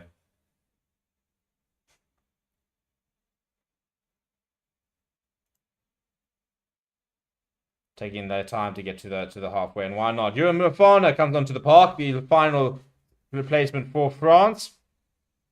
The young centre will have an opportunity now to get some minutes under the belt. I assume replacing Jonathan Dante will be my gut feel. That's a pretty good kick there from Baptiste Galut. Right, France 82, Namibia 0. 18 points away from the 100 mark. They'll need to score 3 converted tries. Well, they need to score 3 tries and convert 2. And now there's a tussle for the ball, chaps. None of you guys can keep it. So if you guys just want to give it back, yeah, they're still tussling for it. I don't know if anyone's told them that they actually can't keep it, even if they do manage to tussle away from each other. It's a bit of a weird one going on over there, but each to their own. Pretty flat ball there for Duncan Berger for Namibia, who are still fighting with 10 minutes to go to try and see if they can get some points on the board. Oh, a little crossing of their own. Divan Rousseau getting across. Divan Rousseau almost fumbling it, going out. Malva Jamine wants to take it quickly. He does take it quickly. Goes to Daniel Penna. Penna gets away from one. Right, this is where they get dangerous. Oh my goodness, Penna's running himself. He's going to give... Oh my word. Bear Barry has knocked it on. And that was pretty poor in the end, actually, from the number 11. he had taken that, I reckon another try was on the cards here, and knock-on advantage for Namibia. We've changed the point of attack here. Devan Rousseau, a couple of options over here, going to the right, caught on the ball, big counter-attack coming from Euro Mirfana. No advantage there, so they will go for the knock-on. That's pretty poor. He could have had another try, in fact. Could the way. Right, smile from him. It won't feel important because of the scoreline, but as I said, as an individual chasing tries, you got to be taking this. It's a great work from Damien Pino. He creates the space, creates a 2-on-1 opportunity at very, very standard pass, and that's really, really poor. Pretenders, I think the French tried an all agile backline: 9 Dupont, 10 Jalabert, 12 Fiku, 13 Pino. You love putting your wings in the centers. 11 Ver by at 14, 15 Ramos. Imagine how blind should opposition be. To be fair, I think Jonathan Dante is just like the guy that just brings it all together by just raw power in and amongst a lethal backline. The red card was a head-on-head clash. It was a pretty poor from Daisel, who just came flying in. He collided with cheekbone of Antoine Dupont. He was replaced, so we kind of wait to see how serious that'll be for Antoine Dupont, who next to Romain Intermac is one of the best combinations in the world. They've already lost the combination. Jalabert stepped into the limelight and been very good, but losing Antoine Dupont would be a massive, massive blow to France's chances. Even tonight, 2 try assists, 1 from each off each boot. Very, very few players you have that kind of touch and ability. It'll be a scrum here for Namibia as we enter the last 8 minutes of the game.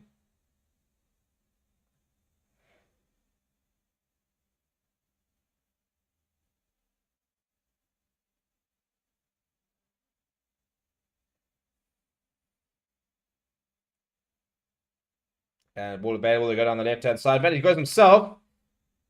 Good work there from Blau. Nice option. Ball comes loose and picked up by Loubser. Under a bit of pressure. Still going to Loubser. Francois Crost. Good clean out there. Oh, one of the French players is down and clutching his knee. Doesn't look particularly good either. And a knock on there. He's back to his feet. Is that Thomas Ramos as well? It is Thomas Ramos, who is limping and clutching his knee. Doesn't look good. It looks like he was in a lot of pain there. Immediately a bit of ice on it. He's not happy. Yeah, he's not happy. He says it's the collision injury, so nothing like torn from a muscular thing.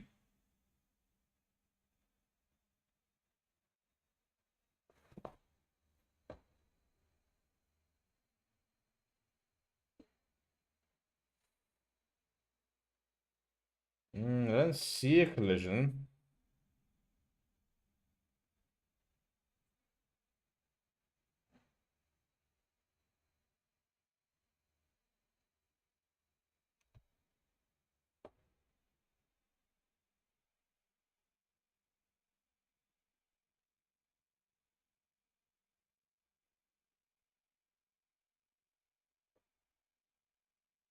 Another replacement there for Namibia. The big tighter makes his way off the park, and Hatemba Shafiku will play the last 7 or 6 minutes, basically.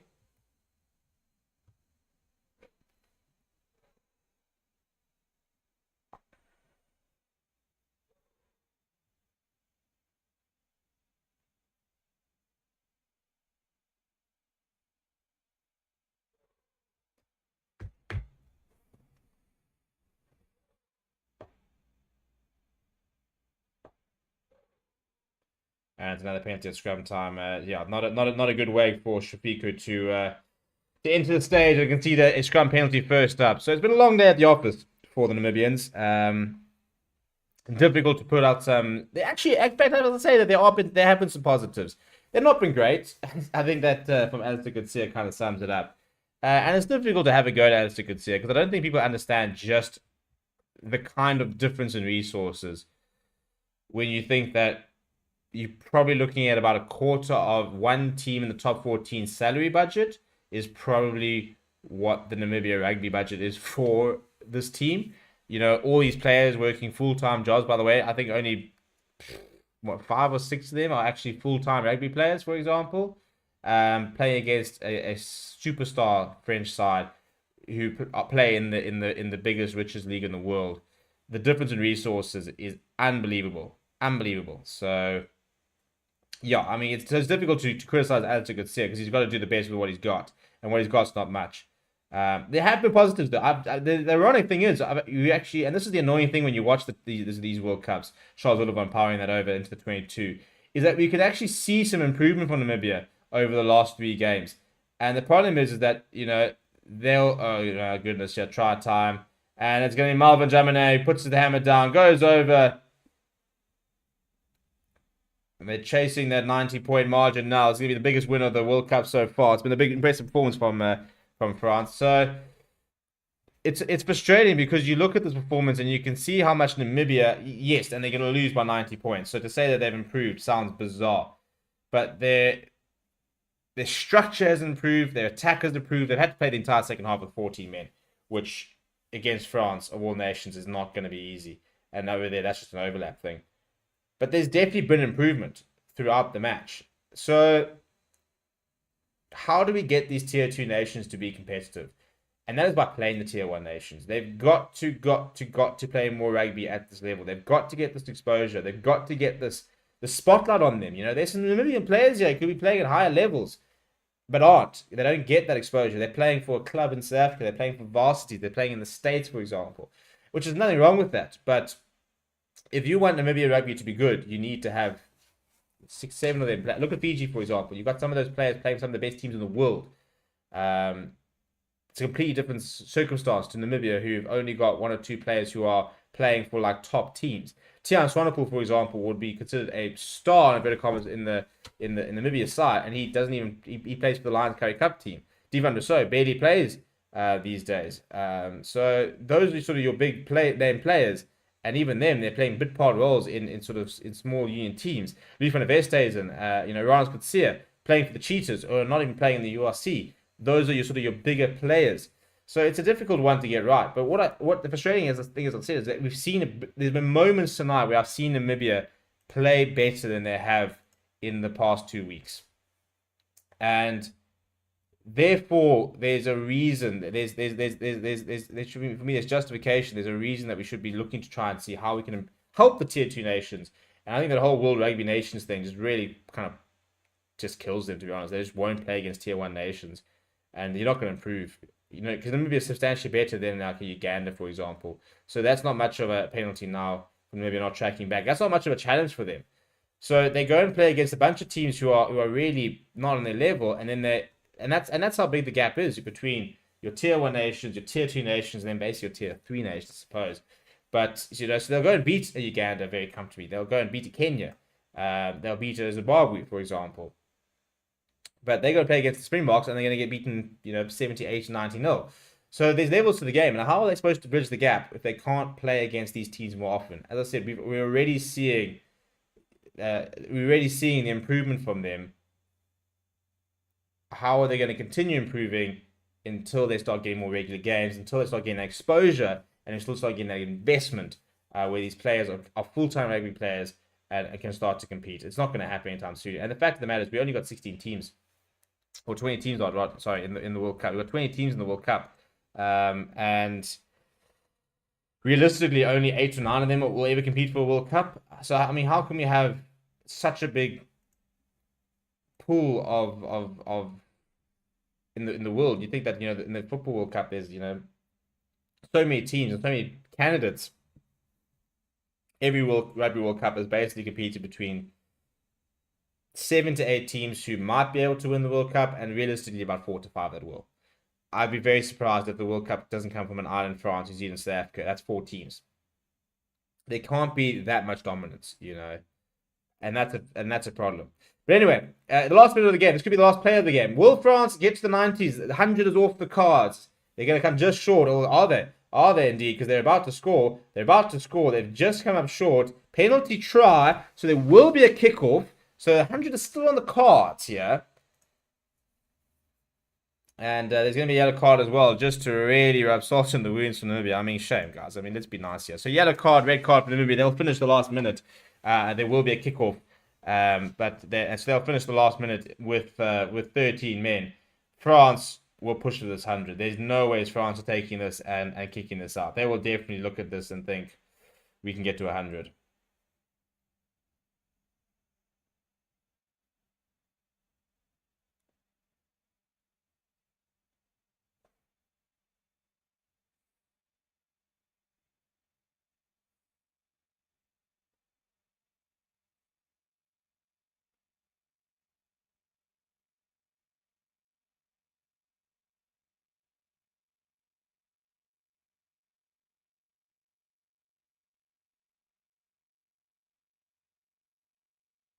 France are close underneath there. Right, so the time is up. Will France kick it out, or will they I-100? They were I-100. That was a pretty simple answer. Aldegheri carrying it up. Show and go from Melvin Jaminet at first receiver. Now Thomas Ramos going to Redewadi. Gail Piku. Oh my word, that's dreadful.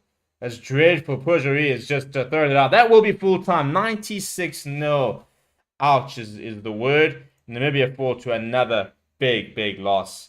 But ironically, I thought there was a bit of improvement there. People, thank you very much for joining me. We will be live. Somebody was asking for the watch-along schedule. Tomorrow night will be Wesley for England versus Argentina versus Samoa. So we can come and join us there. Saturday will be obviously I think it's Wesley for the. I'm gonna try and get this right. Just Saturday. I'm pretty sure it is Wesley on the 3 o'clock game, if I'm not mistaken. I'm on with you for Ireland versus South Africa. So I'm pretty sure Wes is on Portugal versus Georgia, and I think it's Ruud on England versus Chile. I'll be with you guys for South Africa versus Ireland. No, in fact, I think it's the other way around. I think it's Ruud on Georgia versus Portugal, Wes on England versus Chile. I am still on South Africa versus Ireland. So that will be the watch-along schedule for Saturday. For Sunday, I have got Sunday off. Scotland versus Tonga, Wales for Australia. I believe Carl and Wes are your two watch-along candidates there, so you join you there. People, thank you very much for the evening. We will see you guys tomorrow. We will have press conferences up from the Springboks. We'll have the two post-match reactions from these two teams up tonight as well. So keep an eye out for that. Smash like on the video, subscribe to the channel as well, and I'll chat to you guys all.